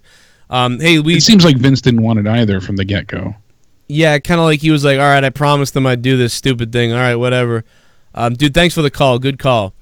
I remember the best thing about TNA with the whole Matt Hardy thing too. I remember when we first started getting into it, and God, it was like 2.5 years now. One of my favorite things was I remember I tweeted Matt Hardy, and I tweeted him that video that I made, and I was doing that video, and I was like, "Ha ha ha ha," and what happened was I was trying to get TNA talent on my show. And the contact for TNA at the time was I think Ed or Matt Barnes. Barnes, yeah. Yeah, it was Matt Barnes or Ryan, something like that. And when I was cutting my promo, I was like, "Brother Barnes, I will cut you in half and everything. Drink your blood." Drink your blood, yeah. And fucking Matt Hardy responded on Twitter, and he wrote like, "Brother Cronin, I hope you enjoy sampling his essence, his flavors, or something." His flavors, dude. yeah. Where's the video? Like, I want you to taste his essence. Let me go find the video. Like, dude, that was fucking genius. Like, he was responding to everything, and this was before I really knew Matt Hardy, you know, enough where he would, you know what I mean, like. Matt Hardy is an awesome guy. I can't tell you guys how awesome this dude is. Matt Hardy's fucking awesome. I love Rebby Hardy. I love Matt Hardy. I love Jeff. But there was no such thing as kayfabe with him. He became that gimmick. He lived it. He breathed it. He never broke character. Like we said, 5 hours signing autographs that night. Never once did he change his tone, his mannerisms. None of it. He was broken. Amazing. Watch this tweet by him. He is in kayfabe. You are an acquired taste. And he knows I'm fucking around here. You know what I mean? I'm playing along with his whole character. Like, I'm a minion of his, and I want to do everything the great Matt Hardy says, and I'm crazy too or something. And he like played into it and shit and on our show. And it was fucking awesome. That's how great Matt Hardy was with this. And I am thirsty. Thank you. And here's the tweet that the Matt Hardy sent through this. Brother Cronin, I hope you enjoy sampling Mr. Barnes' flavor. Like, what the fuck, dude? Matt Hardy's hilarious. You broken Matt Hardy for supporting me in my fight and supporting my sacrifices. Look at this, Brother Cronin. I hope you get the pleasure of sampling Mr. Barnes' flavor. Like, what? He knows I'm talking about the guy that works at TNA and everything. Like, that's the funniest fucking thing ever. Like, can you imagine if I made a video saying I was gonna suck the blood of Kevin Dunn, and then fucking like Road Dogg tweeted out, or like somebody tweeted out, like, I hope you get to puncture the skin and sample the blood of Kevin Dunn. Yeah, exactly. Like, that would be. Soon Brother Barnes will pay the consequences for not allowing TNA talent on Brother Cronin's show. And by the way, Dixie Carter was another cool one at the time too, because then Dixie started talking to us, and she was on the way out of the company almost anyway, but that was fucking hilarious shit. And if you go back and you find my original like broken gimmick like breakdown, the first time he goes like weird, I started saying, like, I don't know, man, this is weird. What is Matt Hardy doing? And even I said, I don't get it. I don't know what's happening. But by the next week and the next week, it was like, oh, my God, this guy, what a fucking genius. Like, this is amazing. Everyone's talking about this. And then when EC3 did the whole parody and all that stuff, then it really took off. And it was huge, man. And he was on top of the world in TNA. And look, and here's my video. Has Matt Hardy and TNA Impact lost their minds? Question mark. By the way, do you see me talking about Impact anymore? Nope. Not a chance. So Impact, you know what I mean? They had People something. Keep saying, oh, their storylines are really good, and you should. Nope. No chance. What the fuck, Matt? Look at this. 34,000 views. Has Matt Hardy lost his mind? I had a TNA video that did 34,000 views. Yeah, we really had no idea what was going on with Matt, and like when the gimmick started, we thought it was not asinine, but I was less sold than you were, and it's just like, what is going on? It took me about 2 weeks, and I was like, whoa, this is genius. But yes, a lot of other people were like, I don't know, like, what the fuck? Because it was weird. And yeah, it was just out there, and it's like, what are they doing? They're making a mockery of wrestling. I will never forget when we met Hardy, when you were at the show with me, and we met Matt, we were in them and everything that day, and Matt, behind the scenes, after his match, was talking to me, and he was like, how was the match and stuff? And I was like, oh, it was great. I had a great time. And he was like, so what do you think about what's been going on in Impact? And I was like, dude, this shit is fucking genius. I didn't watch Impact until you started doing this. Yeah. And I told him, I said, listen, I'm a big fan of you guys and I love you and everything, but I wasn't following Impact because of you at all. I'm not that big a fan. I was trying to tell Matt, like, I'm a big fan of you, but I wasn't like, I'm not like, Hardy Boys everything on my walls at home, and I got to watch everything Hardy Boys does, so I wasn't watching you guys. And when you started doing that, like, I couldn't stop watching that shit, and then we started talking, and now you're here, and now I'm announcing your match, and this is surreal, man. It's like, right now, I'm such a mark for you guys right now, and now I get to call a match of yours. Like, this is blowing me away. I'm telling him, like, dude, this is like if like Austin was in the middle of the Austin era in '98, and then I got to call an Austin match, like that, it wouldn't happen because he was in WWF. So I'm like telling Matt this, and he goes, "Well, wait till you see what we do next week." He's like, "I'm gonna do something to a fan, so wait till you see what we do next week." And I'm like, "What the fuck is he talking about?" And that the next day or whatever it was, the next week was the day. It was the day he ate the fan. He bit the fan and had blood all over his face. That was the thing that happened the next fucking week. You know, they'd obviously already shot it and everything, but it was just so goddamn funny. Like, I don't know, man. That shit was hilarious to me. I think that's it. I don't think there's anything else I wanted to get to. But I am going to... is there anything else you wanted to say about Raw tonight, or any news that you got that you wanted to bring up? But no, that was it. I was saying before, you know, you figured Money in the Bank last year, Braun Strowman had it. That was the worst thing that ever happened to Braun. You know, you and I agree. And the year before that was fucking Baron Corbin, who, lost it because of Cena and all that bullshit. And then you figure Alexa Bliss had the women's the second time, and the first was Carmella. Alexa, you know, cashed in, and...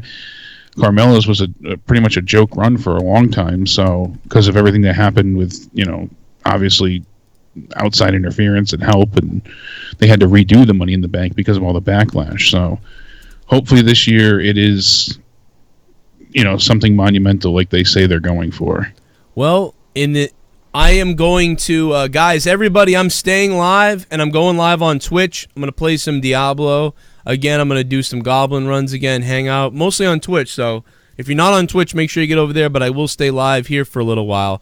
And while we do that, I would like to go ahead and relive the time that Broken Matt Hardy called an adult line while I go ahead and get that set up here. Hell yeah. All right, everybody. I'll see you tomorrow for SmackDown. Stay sexy, and thank you for the love as always. You guys are amazing. Hit Jake up on Twitter at Countdown Ended. And I'm at Corrupted Pod, and I'm staying live. Jake, talk to me. If you got something else, you think of something or whatever, just Facebook me or whatever. You got it, baby. I'm going to stay on. All right. Stay on, stay hard. Have some fun. Get some goblins. All right, man. All right, man. I'll talk to you soon. Have a good night. Bye, Jiggy.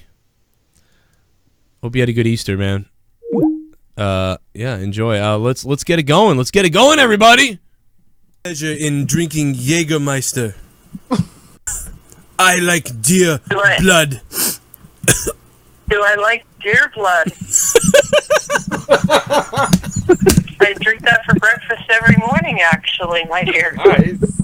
I see. You are indeed an extraordinary individual. Perhaps you will not be deleted. Oh, that's great. Hopefully I won't be deleted. However, I cannot... Drinking. Yes, you are dirty. You sound like Demi Moore as your profile described to me.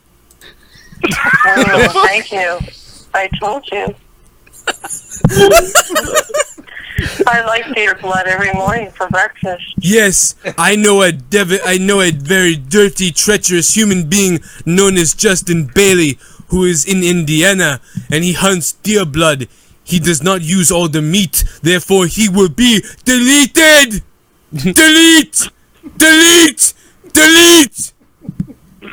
But you, I know, you are succulent. You will eat all the deer blood, and I will froth and mouth upon your wet, juicy river that flows between your legs, and I will taste the rainbow, as they say, and bring you to Dimension XXX, where we will receive ecstasy upon a higher plane, far beyond where other humans have attained multiple orgasms, and I will absolutely feel your power between your legs, and we will go on to rule the kingdom and the other dimension, and we will delete all the Brother Neros.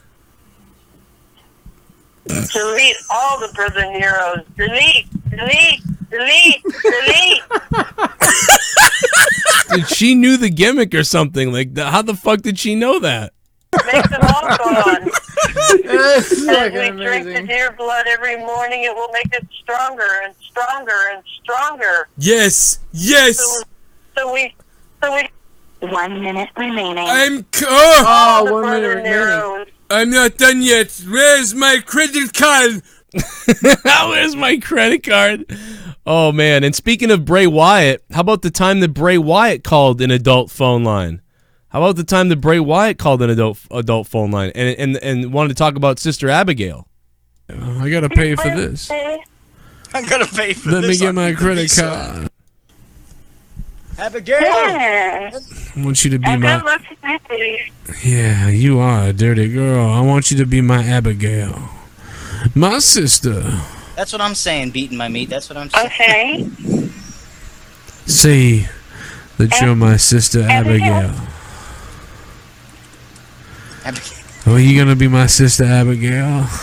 Oh shit. I'll be your girlfriend, Abigail. No, bitch. No, I want you to be my sister Abigail.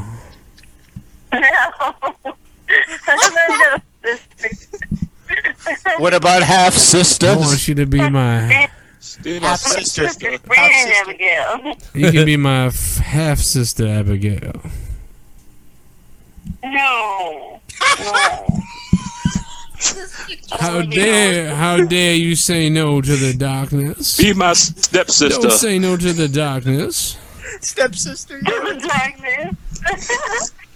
Let me tell you something, because when I hit you with the sister Abigail, you be out for the 1, 2, 3. What's your name? My name is Bray. I'm the eater of worlds. Yeah. I'm gonna eat your pussy tonight. If you're lucky, I'm gonna taste it. It'll be funny. You find a girl who knows wrestling.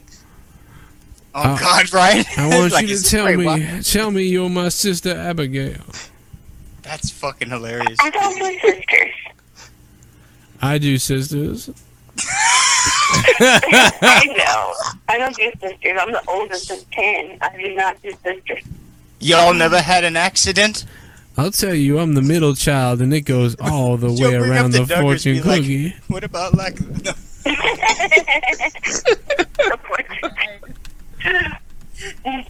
I'm gonna read your fortune now. Let me crack open the fortune cookie for you.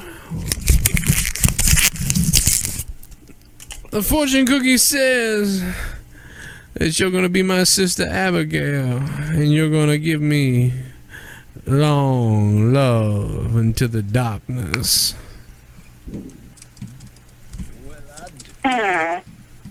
Just gotta think about it. What's up with the Abigail stuff? The Abigail is Gotta get into that.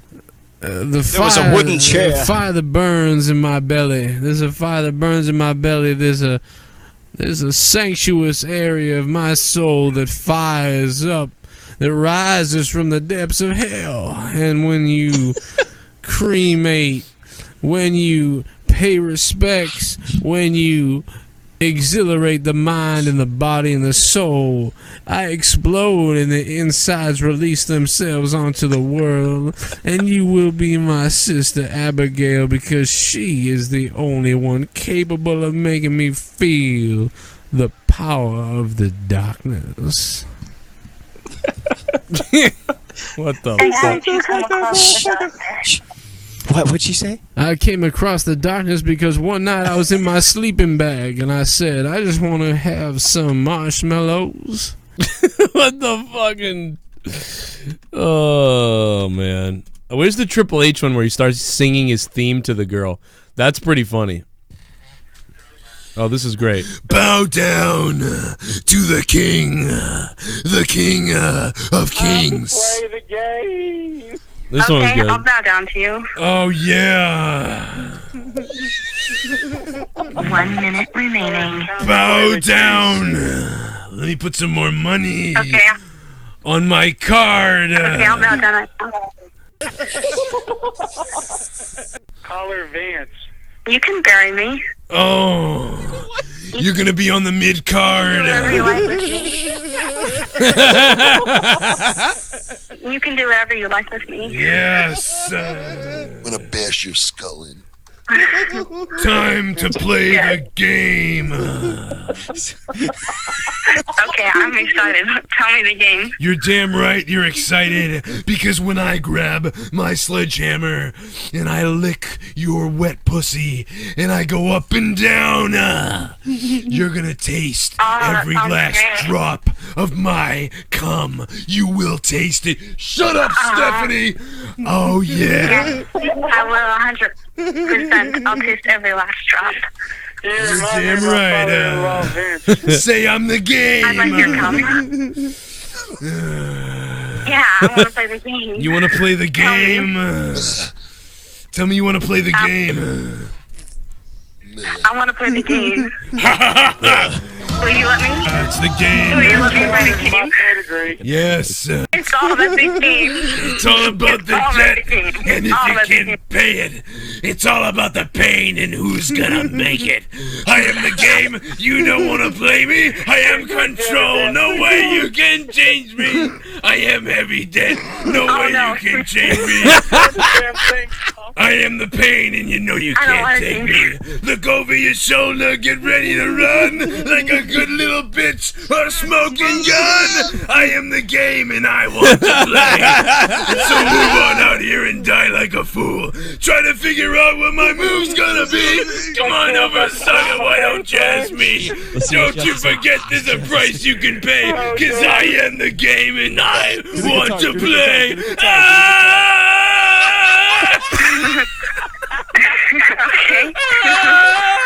I want to play it. Are you still there?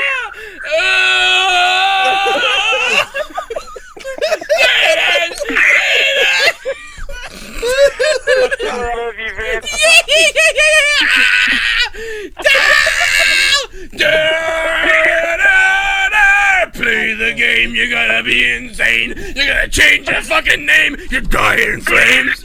I am the game and I make the rules. Motherfucking. Dude, that lady was like, what the fuck? She's like, I don't know what's going on right now, but I'm getting paid $8 a minute to hear it. Super chat. Super chat. Oh my god. Did Fox make Vince send them back? Andrade. Yeah, Fox was like, send him back. Kier Kemp, what's up, Kemp? Thank you so much for the donation. It was really just Charlotte. Charlotte petitioned to get him back on the show. That baby had me hot. Even the missing tooth. A little gap to make things flow smooth. He disturbed me, but in a way that made my loins tingle. Oh my god, the way he sucked on that bottle.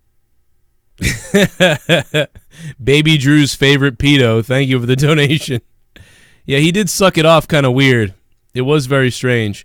I think my favorite sex lines are Alex Jones, Bret Hart, the horse curd ones. Triple Jake, H. before you get down here, I want you to go get some cherries and chocolate syrup so we can play a special game. God damn it, Joe's male sex slave. I know that Jake is still watching, so I'm sure he's laying in bed right now with a tingling feeling because of that donation. So, I appreciate that, Joe's male sex slave. God damn. Yeah, there's a playlist on my channel for the sex line calls. Give me a hell yeah! Just getting here. It took this long for my erection to calm down from Robert Roode's mustache. Yeah. I watch on a delay, so I skimmed through the 20-minute into of I'm gonna win. No, I'm gonna win garbage. Looks like it was Build a Heel Night with Cesaro and Rude. Rodzilla, it definitely was Rodzilla. Build a heel night. That's true. Rodzilla, thank you so much, man, for the donation. I'm sticking around, guys. I'm not going anywhere. I'm going to play some Diablo. In fact, I'm going to get on Twitch in a minute. Hey, remember when I called the sex line as JT from NJ602? Ready to go. And I'm ready. I'm ready, baby. I'm drinking. I had a Dunkin' Donuts. I had my beer, my cold beverage right here with me. And I'm ready to talk about your greasy ass poon. Really? Baby, I'm ready to go. I'm ready to talk about sexy time, your greasy ass poon, right here on YouPorn.com. I'm ready to talk about sexy time, your greasy ass poon, right here on YouPorn.com. Okay. I've been No soul. Shut up, bitch. I've been searching all over the place. YouPorn.com, Pornhub.com, and Nightflare is ready to go. I'm drinking Jägermeister, a bit Oh of my sweet, God. a couple of coffees, and I'm pumped up. I got a couple hours, and I'm ready to go. Can you deliver Get Off on my TV? Sure. Where's the video? I don't see it. I mean, sure, bitch. You call me daddy. So the first thing I need to know every time I call is, are you ready? Always. Because this is JT from NY. And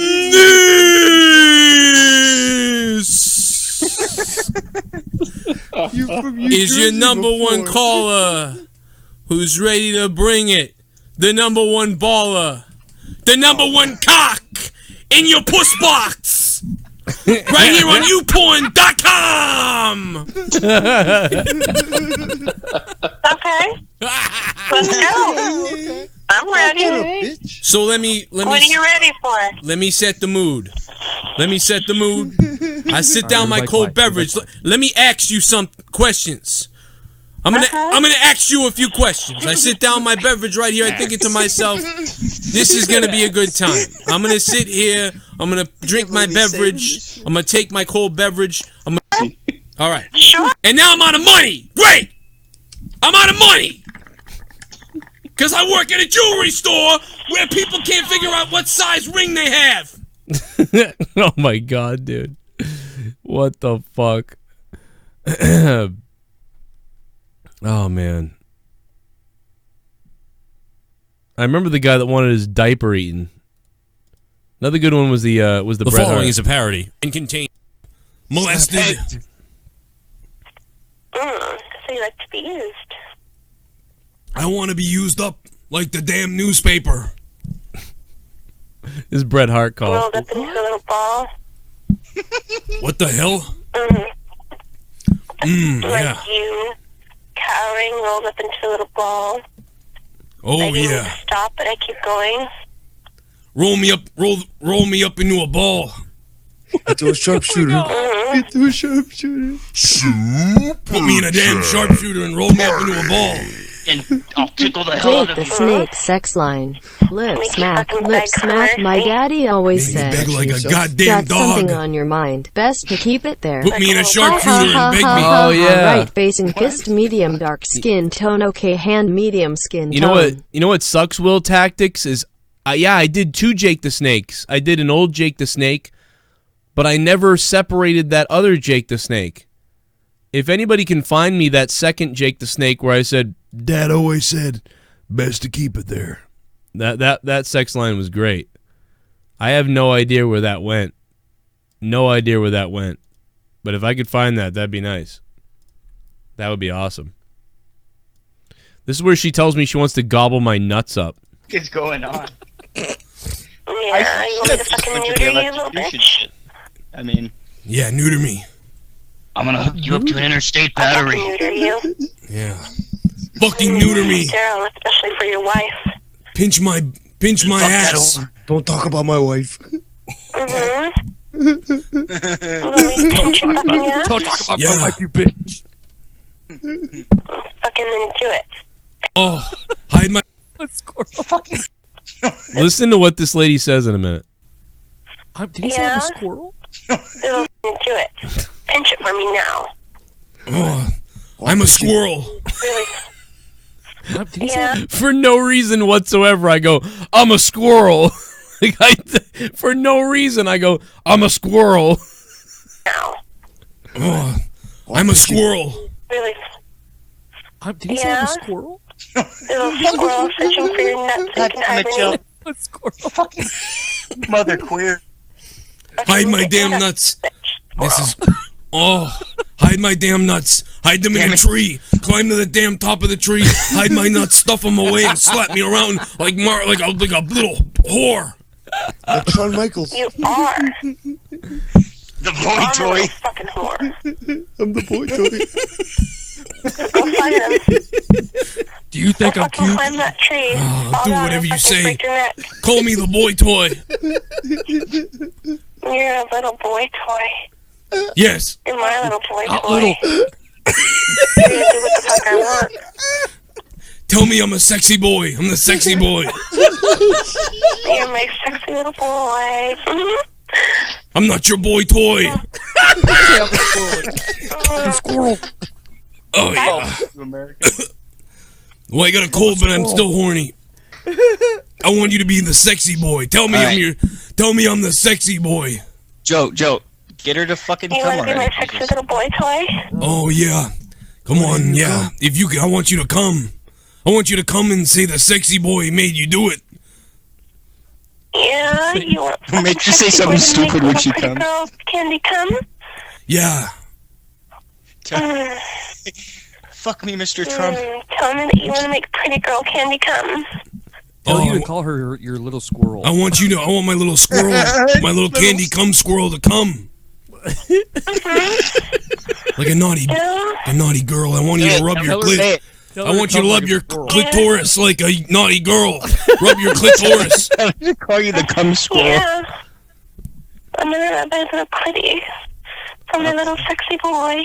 Oh. Say, you're just a sexy boy.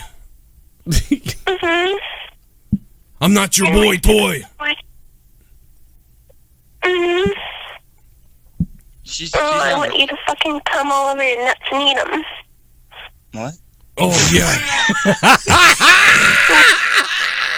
What? What? I want you to come all over your nuts and eat them. What?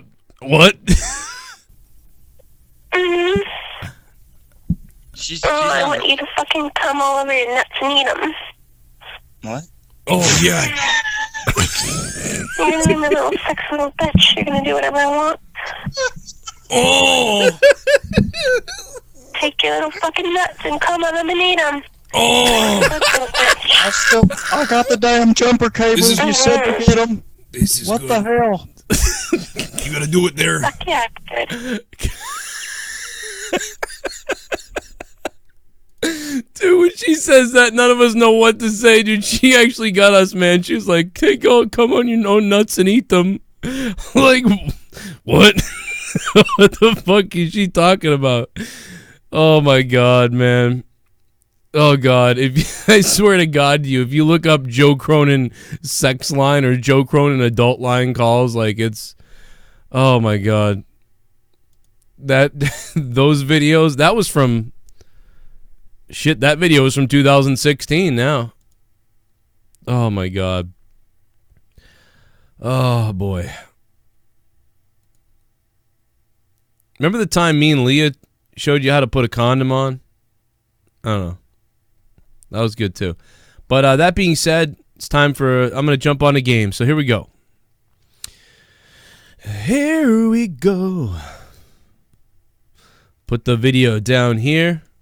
Hope everybody had a good night tonight, man. I'm sticking around. I'm playing some Diablo 3, hanging out with you guys. You guys can hang on Twitch, man. If you guys can, come on over to the Purple Place Twitch. Come support the stream, hang out. Let's go number 1, baby. Joe do a Val Venus adult call. Drew's idea face with tears of joy rolling on the floor, laughing face with tears of joy. The Big Valboski. Yeah, dude, I should do a Big Valboski one. Do you know who I am? I'm the Big Valboski. Yeah. Will Tactics, that's a good idea, bro. Good idea, Drew, too. Drew, too. We usually do the sex line calls on Friday nights on Monetize This. So maybe this Friday we'll do one. If I'm feeling it on that show, we'll definitely do it. Here we go, baby. I am going live on Twitch right the fuck now. So guys, if you guys can be on Twitch, come on over to Twitch. Shit, I just deleted the wrong fucking thing.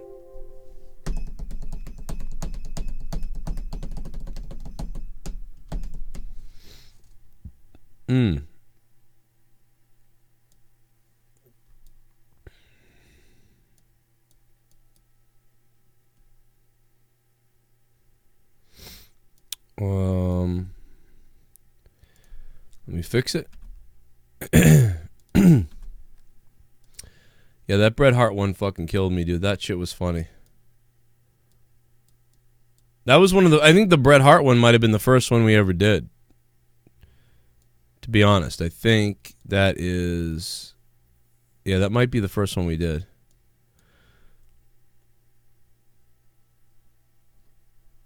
What's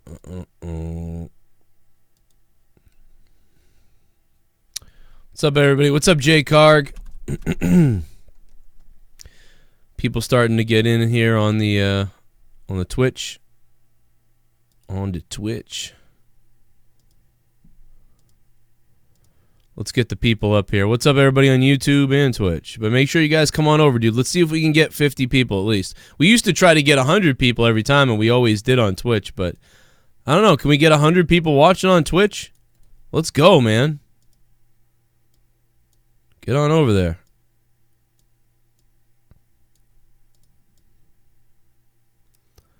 Shout out to the top bits. From Sith Negan is in the top, as well as StarSCREAM. So thank you to Sith Negan and StarSCREAM who are in the top spots. With 1,500 bits coming from Sith Negan the other day. Holy shit. Gorilla Strong, thanks for the host on Twitch. Twitch.tv/JoeCroninJCS.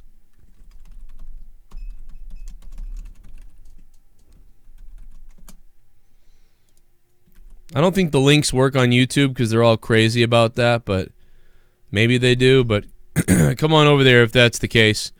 We are pretty much finished with the review, the wrestling review. So we're doing Sunday Night Gaming, but now we're playing. Tomorrow night will be PUBG, I think. Tomorrow night after SmackDown, we'll be back with PUBG.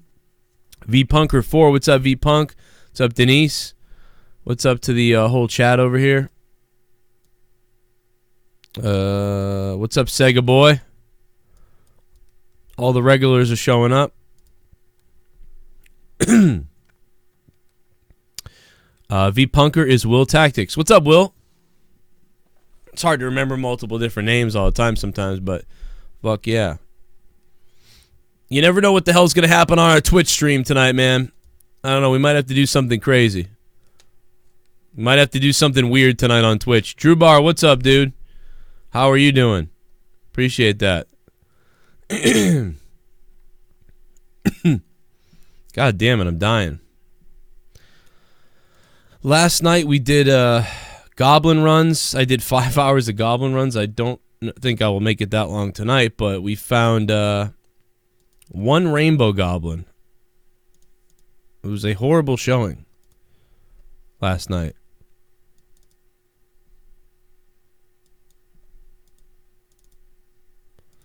Yeah, this is what we did.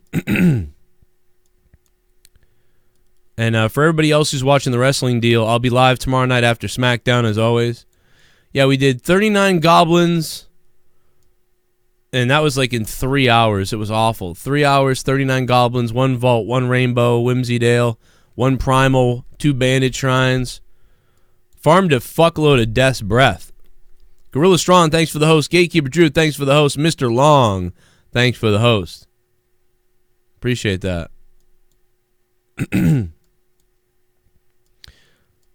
Let's see here. What's up, guys? 22 in here. Let's see if we can pile it up, guys, on Twitch. What's up, Demolition Smash? Yeah, we already did all the wrestling talk, man. We pretty much did it all. You guys can keep chatting on YouTube about it, though. And it'd be good.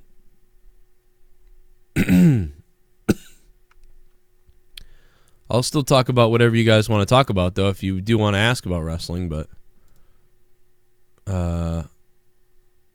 let me see. What's up, Twitch? Hope you guys can get over to Twitch. It's twitch.tv/JoeCroninJCS. Download the Twitch app. You know, whatever you got to do. Whatever you got to do. Look at Jaff94 is playing fucking Hearthstone. Let's see. Let me close Skype because that always takes up a shitload of everything. Close a few things.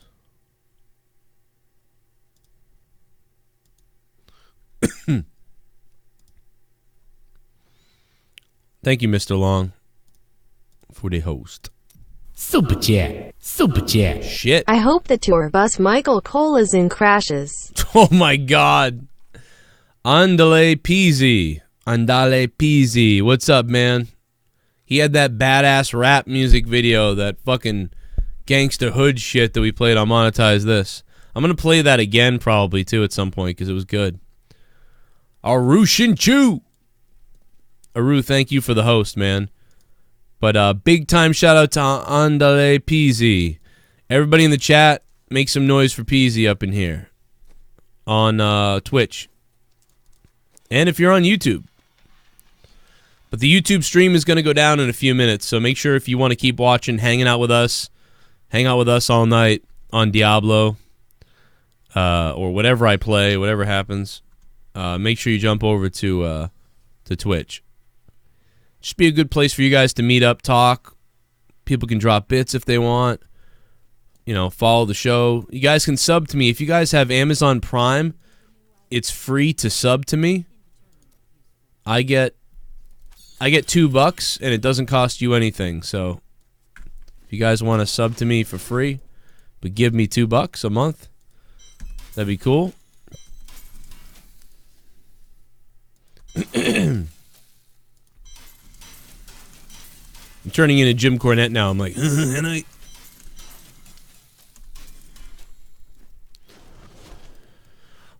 The party. We're gonna play some music on Twitch too, so make sure that if you guys, as always, if you do drop bits, you can recommend a song.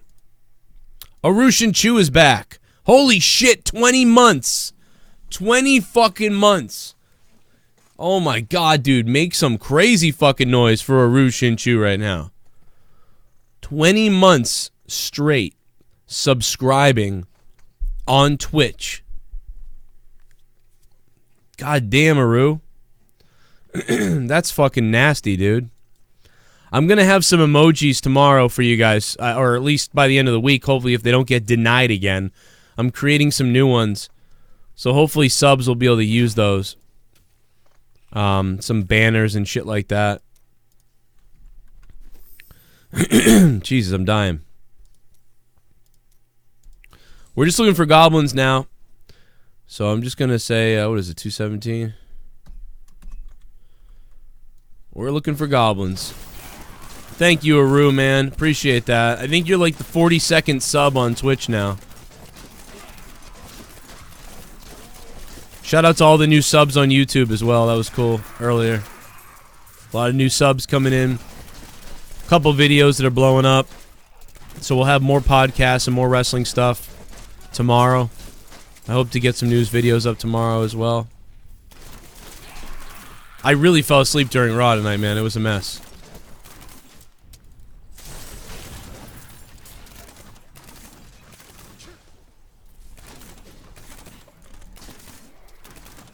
I found goblins on Pandemonium Fortress earlier 3 times in a row, so probably used up that welcome. That luck.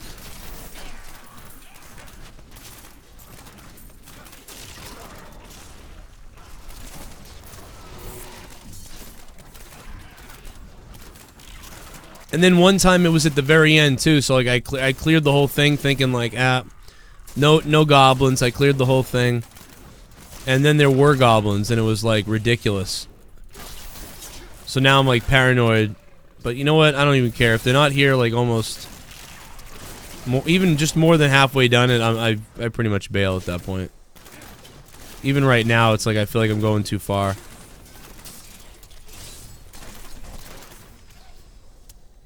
Yeah, like there's no goblins right now.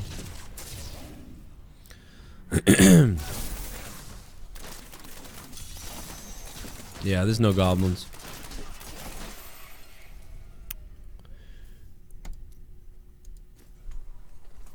What's up, chat? What's up to everybody on Twitch?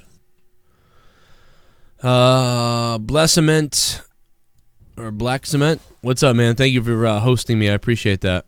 What's up to everybody? Nightwool 9000 loved how during Raw they had an ad for the movie Hobbs and Shaw. Yeah, I saw that. They had like a special sort of Roman Reigns, version of it. I did see that. Drew Bar, hell yeah, I've been sub for 13 months. Yeah, Drew Bar, you're a beast. I saw that last night. Some people have been sub for 18 months and 15. Right now we're at 35 subscribers. I would love to get to 50. Like, I would really, really love to get to 50 on Twitch. We need all the help we can get, by the way. So if anybody has a second window they can come on and see the show on Twitch, if anybody can get over to the Purple Place, I would really, really appreciate that, man. Download the app. It's free. And just look for Joe Cronin, JCS. We got 3,466 followers, 38 subs. I'd really like to turn that into 50 subs. You guys can click all the buttons to alert you whenever I go live on there. That will be nice if you can get those alerts. And I'm dying in the game right now because I'm not paying attention.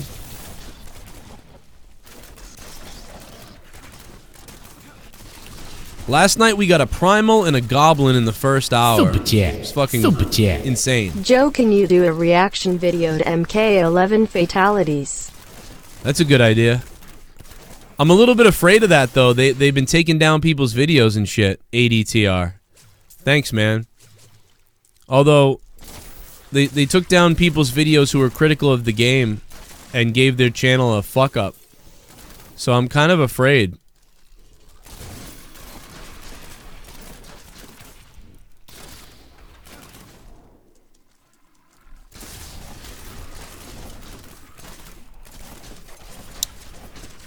Who's Grand Highbot? I don't even remember who that is.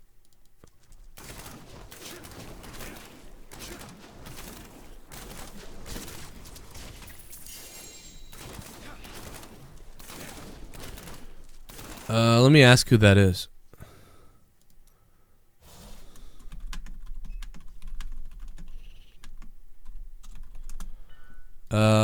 Is that Jordan?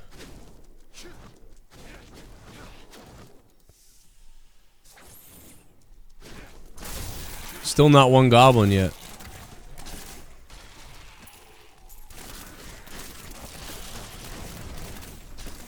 Oh, it is Jordan. Okay. What's up, Jordan? I have a bad memory. Yes, I do. Especially, I'm doing goblin runs. Goblin runs. Want to do some?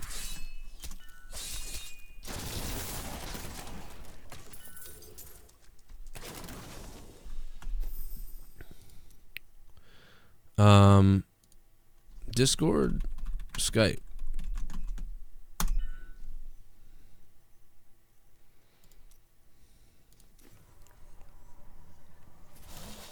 ADTR, thanks for the $2. Yeah, going back to the Mortal Kombat thing. Yeah, I think I would, as long as I could. I may do it on Patreon though for the patrons. That way I can do it on Vimeo and I don't have to worry about them taking down my YouTube video. Because even though it's fair use and there's nothing wrong with doing a reaction to the fatalities, I know people that have been taken down for it for no fucking reason. So, yeah, I may do that, but I may put it up on Patreon. I may even put it up on Patreon for free for everybody, too.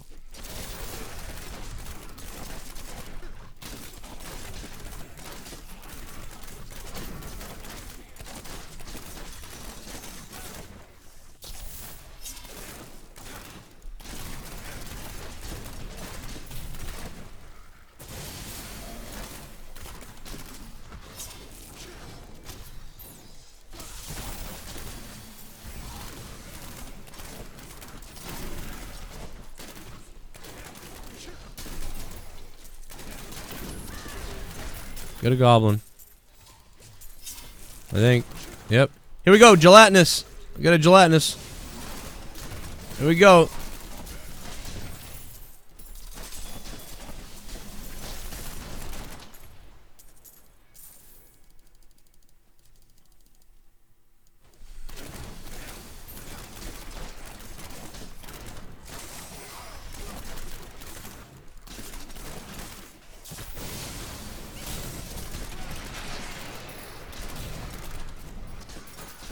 Another goblin, look at that.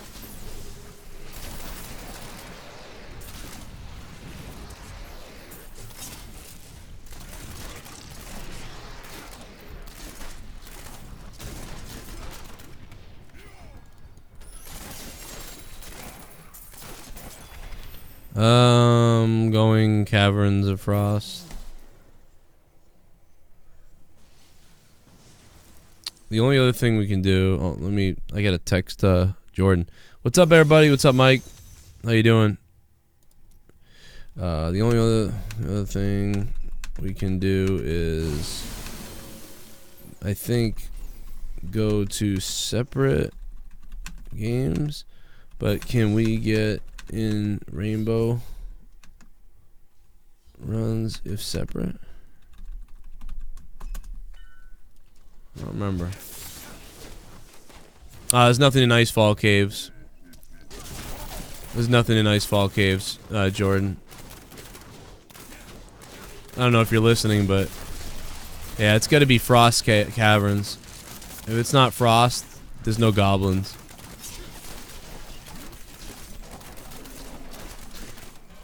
Sometimes there's goblins in the middle of the field here, though. Looks like there's none, though.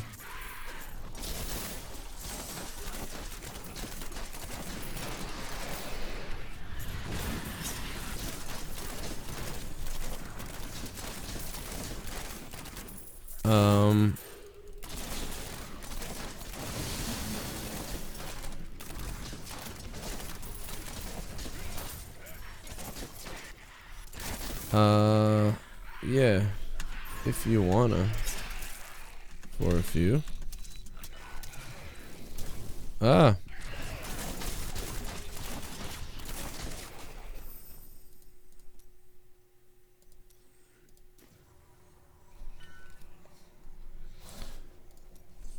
thought, oh shit, I can't type when this fucking screen changes. What's up, chat?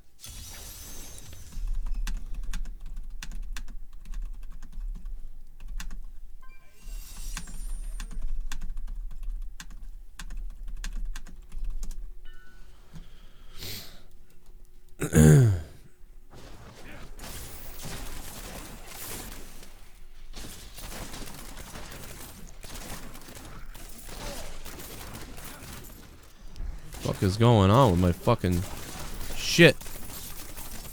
We've got a new Twitch follower. What? Hell yeah, take What? my pants off. They are?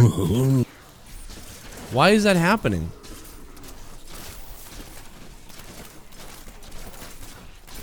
Oh.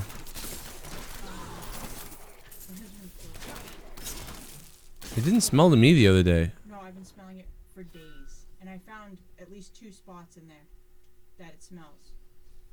But she said she had accidents and didn't tell anybody. Oh. I used the Nature's Miracle in the machine, but then when I looked it up online, people were like, nah, just pour it directly on the spot and let it sit. So tomorrow I'm going to do that. I'll just pour the stuff directly on there, like let it soak down all the way to the pad. Yeah. So I'll do that tomorrow. If that doesn't work, then I guess all I have to do is vinegar and baking soda again, so it's the only thing that seems to work.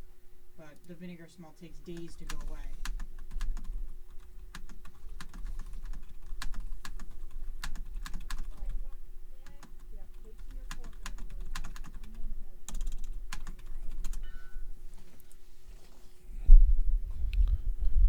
Crazy.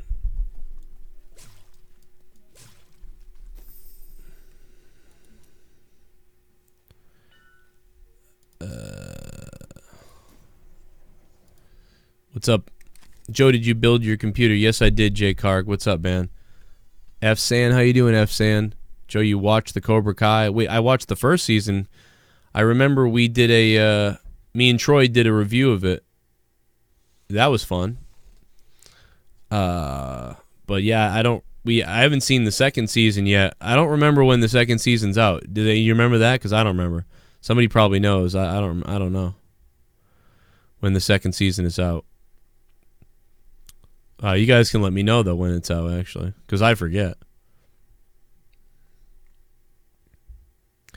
And yeah, ADTR, I will do that.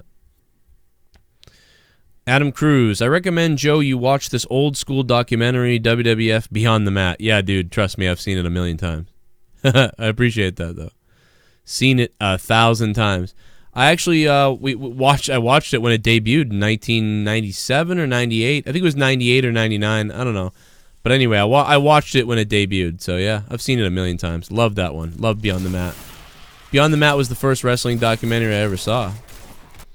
Jake the Snake Roberts is like the star of that thing somehow. You know? It's great. Very sad, weird.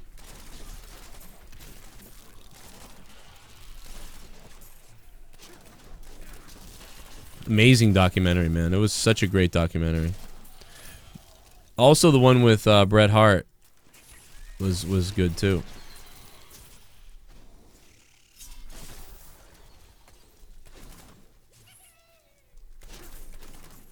We got a goblin somewhere.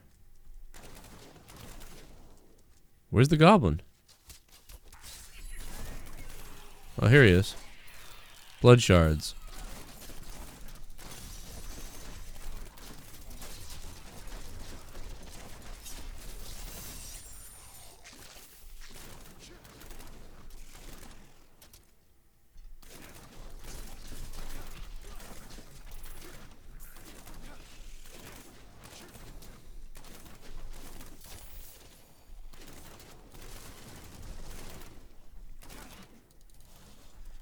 We're looking for rainbow goblins.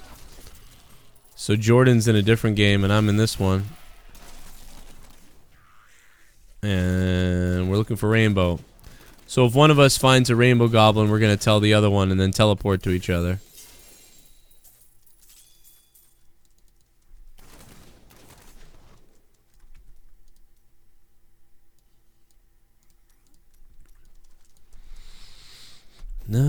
What if the turkeys ate us? My part was them showing The Rock and Mankind, his wife. Yeah, I remember that.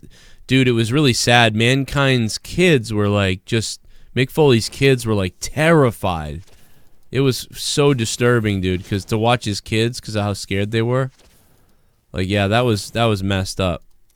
That was so weird and messed up, but it's like, yeah, you might have made a mistake bringing your kids to ringside in that case. That Vice episode sucked. There was no new evidence. Yeah, AJ Moore, you know what? That Vice episode, not only that, but it was wrong. They got a bunch of shit wrong. Yeah, remember, if you guys donate with any bits or anything in Twitch tonight or anywhere, this is for the Twitch people, because on YouTube, I'm not going to play music till we leave YouTube. But once we leave YouTube, I'll play some music.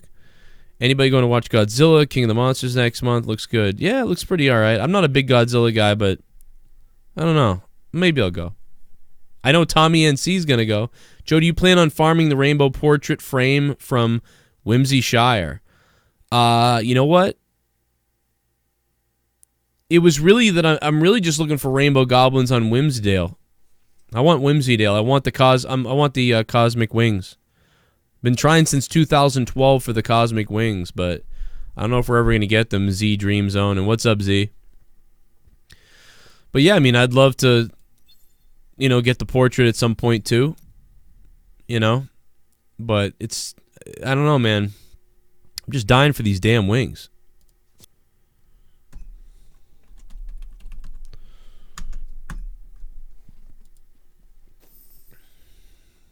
Let's start,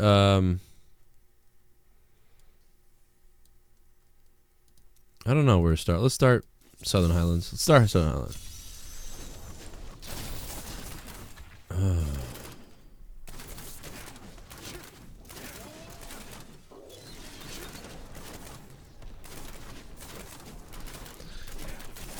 It's like 15 to 20% of the time you see a goblin in the fields here.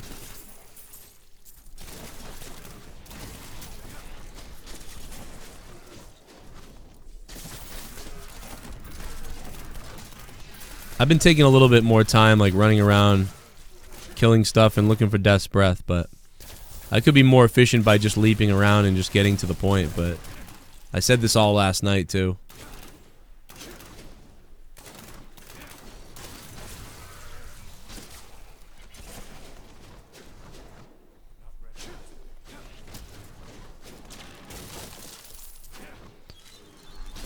I mean, I've found 2 primals in the last 2 days just by, opening some shit on my runs, so just for the hell of it, you know what I mean? I open up stuff and take time out of the run, I'm not trying to be super efficient. I'm trying to be more picky, I guess. I don't know. I mean, I've found some pretty good loot by taking more time on the run. No goblins there.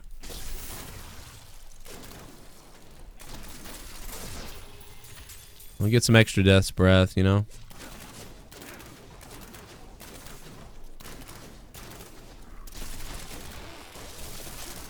There's no goblins here either. Unbelievable.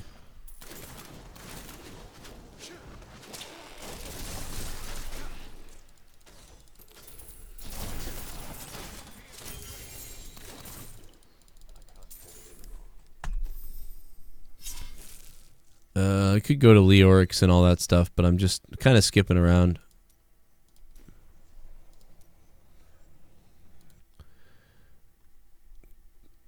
Oh, yeah. What's up, Baltimore Deontay? What's up, dude? That Vice episode did suck. Yeah, a lot of people saying that.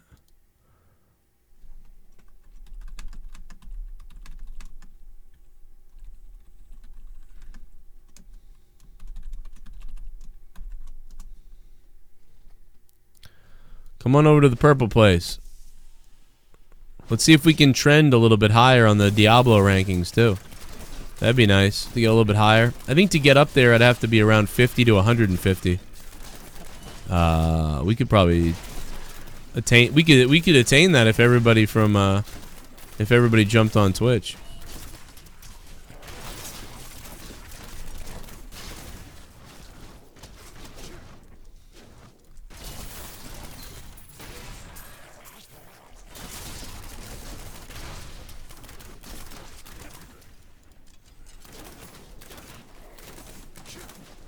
What's up, everybody in the chat?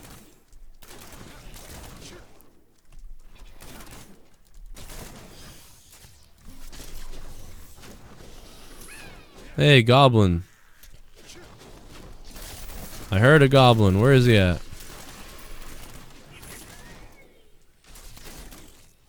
Where is he? What the frig? I heard him. I keep hearing him. Where is he?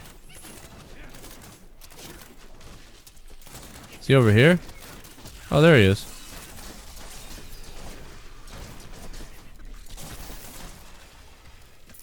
He was just a greenie. Just a greenie. I think that's 5 goblins so far. A lot of stops and starts, though, like I said. It's hard to really get numbers. It would have to be, I'd have to be running with... Oh, I think I hear another one. We got one? Ah. Could have sworn I heard him. My bag full? It is full. Shit. Lots of yellows. Why did I pick up all these yellows?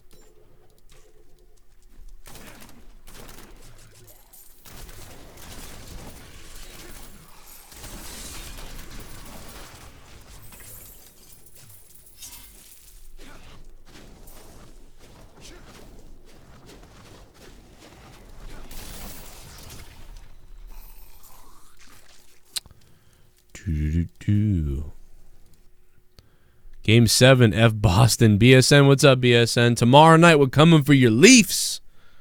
We're coming to hurt your Leafs again tomorrow night. Another Game 7 heartbreaker. I don't know, bro. I don't think, after what I've seen, I don't think the Leafs or Boston can win anything, so I honestly think it doesn't matter. I honestly believe that. I don't think either one of these teams can beat anybody. Well, I don't know. I think Boston could before. I mean, Boston won like fucking 19 games in a row in the season and shit. You know?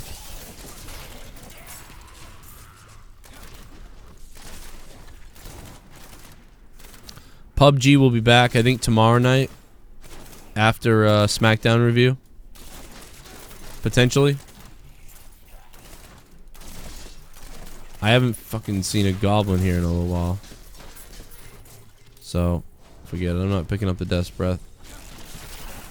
Get this stupid stone out of my way.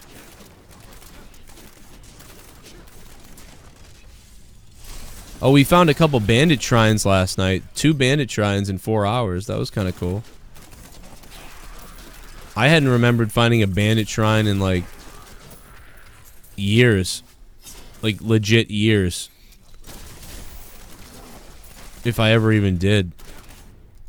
So, that was pretty cool. Yeah, I don't think we're gonna find anything here either. This is already bad luck.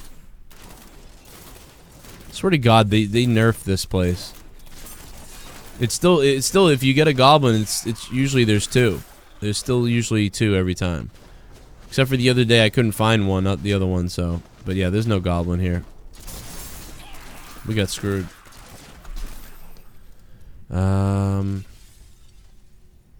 I went there already, didn't I, huh? Where didn't I go?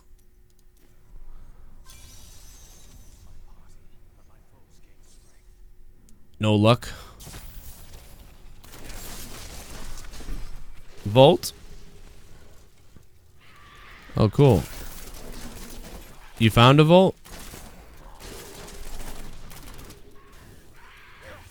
I just got killed. What the fuck?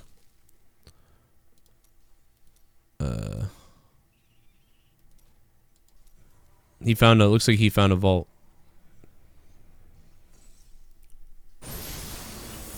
Oh, he didn't find a vault. He just made one. Okay.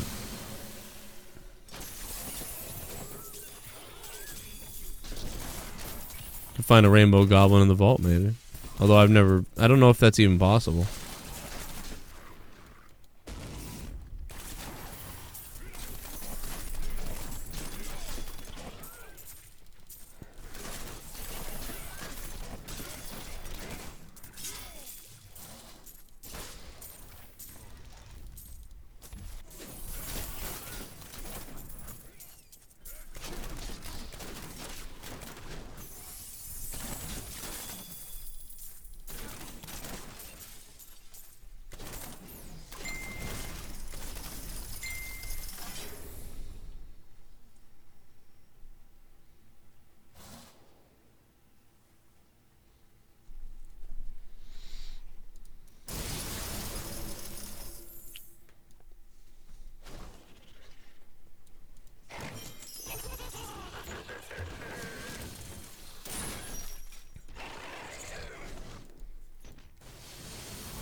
Look at his bum bum.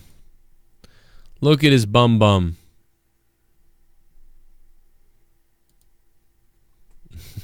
AJ Moore, that would be epic, wouldn't it? I'll take those pants. They could be good. Nope, they're not good. What's up? Denise, what's up? Denise, you should make one. Joe, Leah, J, Ken, Jess. Yeah, that'd be kind of cool. Drew Bar, hey, yo, Joe, do you think YouTube, Red, YouTube, TV, Hulu, Netflix, Amazon paying these actors for crap movies and crap TV shows? Plus IPTV with this Fire Stick. How much longer does TV have? I think TV will kind of always be around, similar to how the radio's around, you know? It's gonna drop back a bit, you know, in a different way. Yeah, soon like Comcast and Verizon and all them, all they're going to be selling is internet service. And then what they're going to do is they're probably going to sell their own like Amazon Fire Stick type of thing. You know what I mean? Like they're not going to come and hook cable up to your house anymore. They're going to come and hook up internet to your house, and then they're going to try to sell you their like, you know, Comcast Fire Stick or Comcast box or whatever. And the boxes won't be, you know, the coax anymore at some point. I don't know. That's what I think. Don't know if that's true. Don't know if that will happen, but at some point, just feels like that's kind of where we're going here, maybe. To be honest.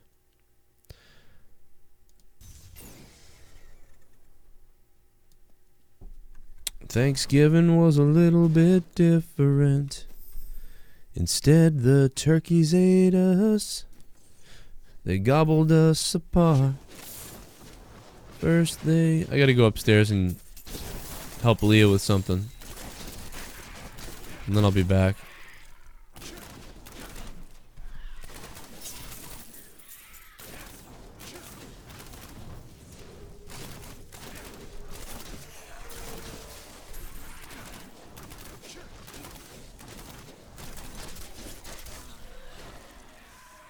God damn it, it's the Icefall Caves again.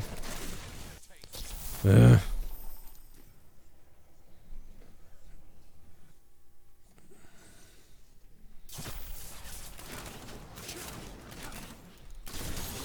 This is a really small percentage that there's a goblin here, but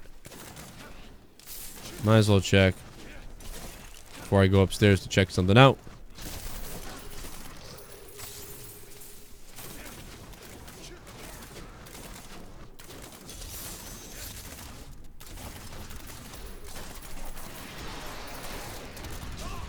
Well, I just fried myself. Alright, I'll be right back. I'll be right back.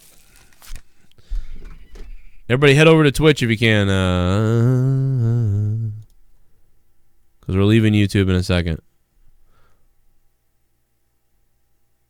Come on over to the Purple Place, YouTube. We're going bye-bye, YouTube. Everybody on YouTube, thank you for watching tonight. Love you all. We're staying live on the Purple Place, so come on over and hang with us. See ya.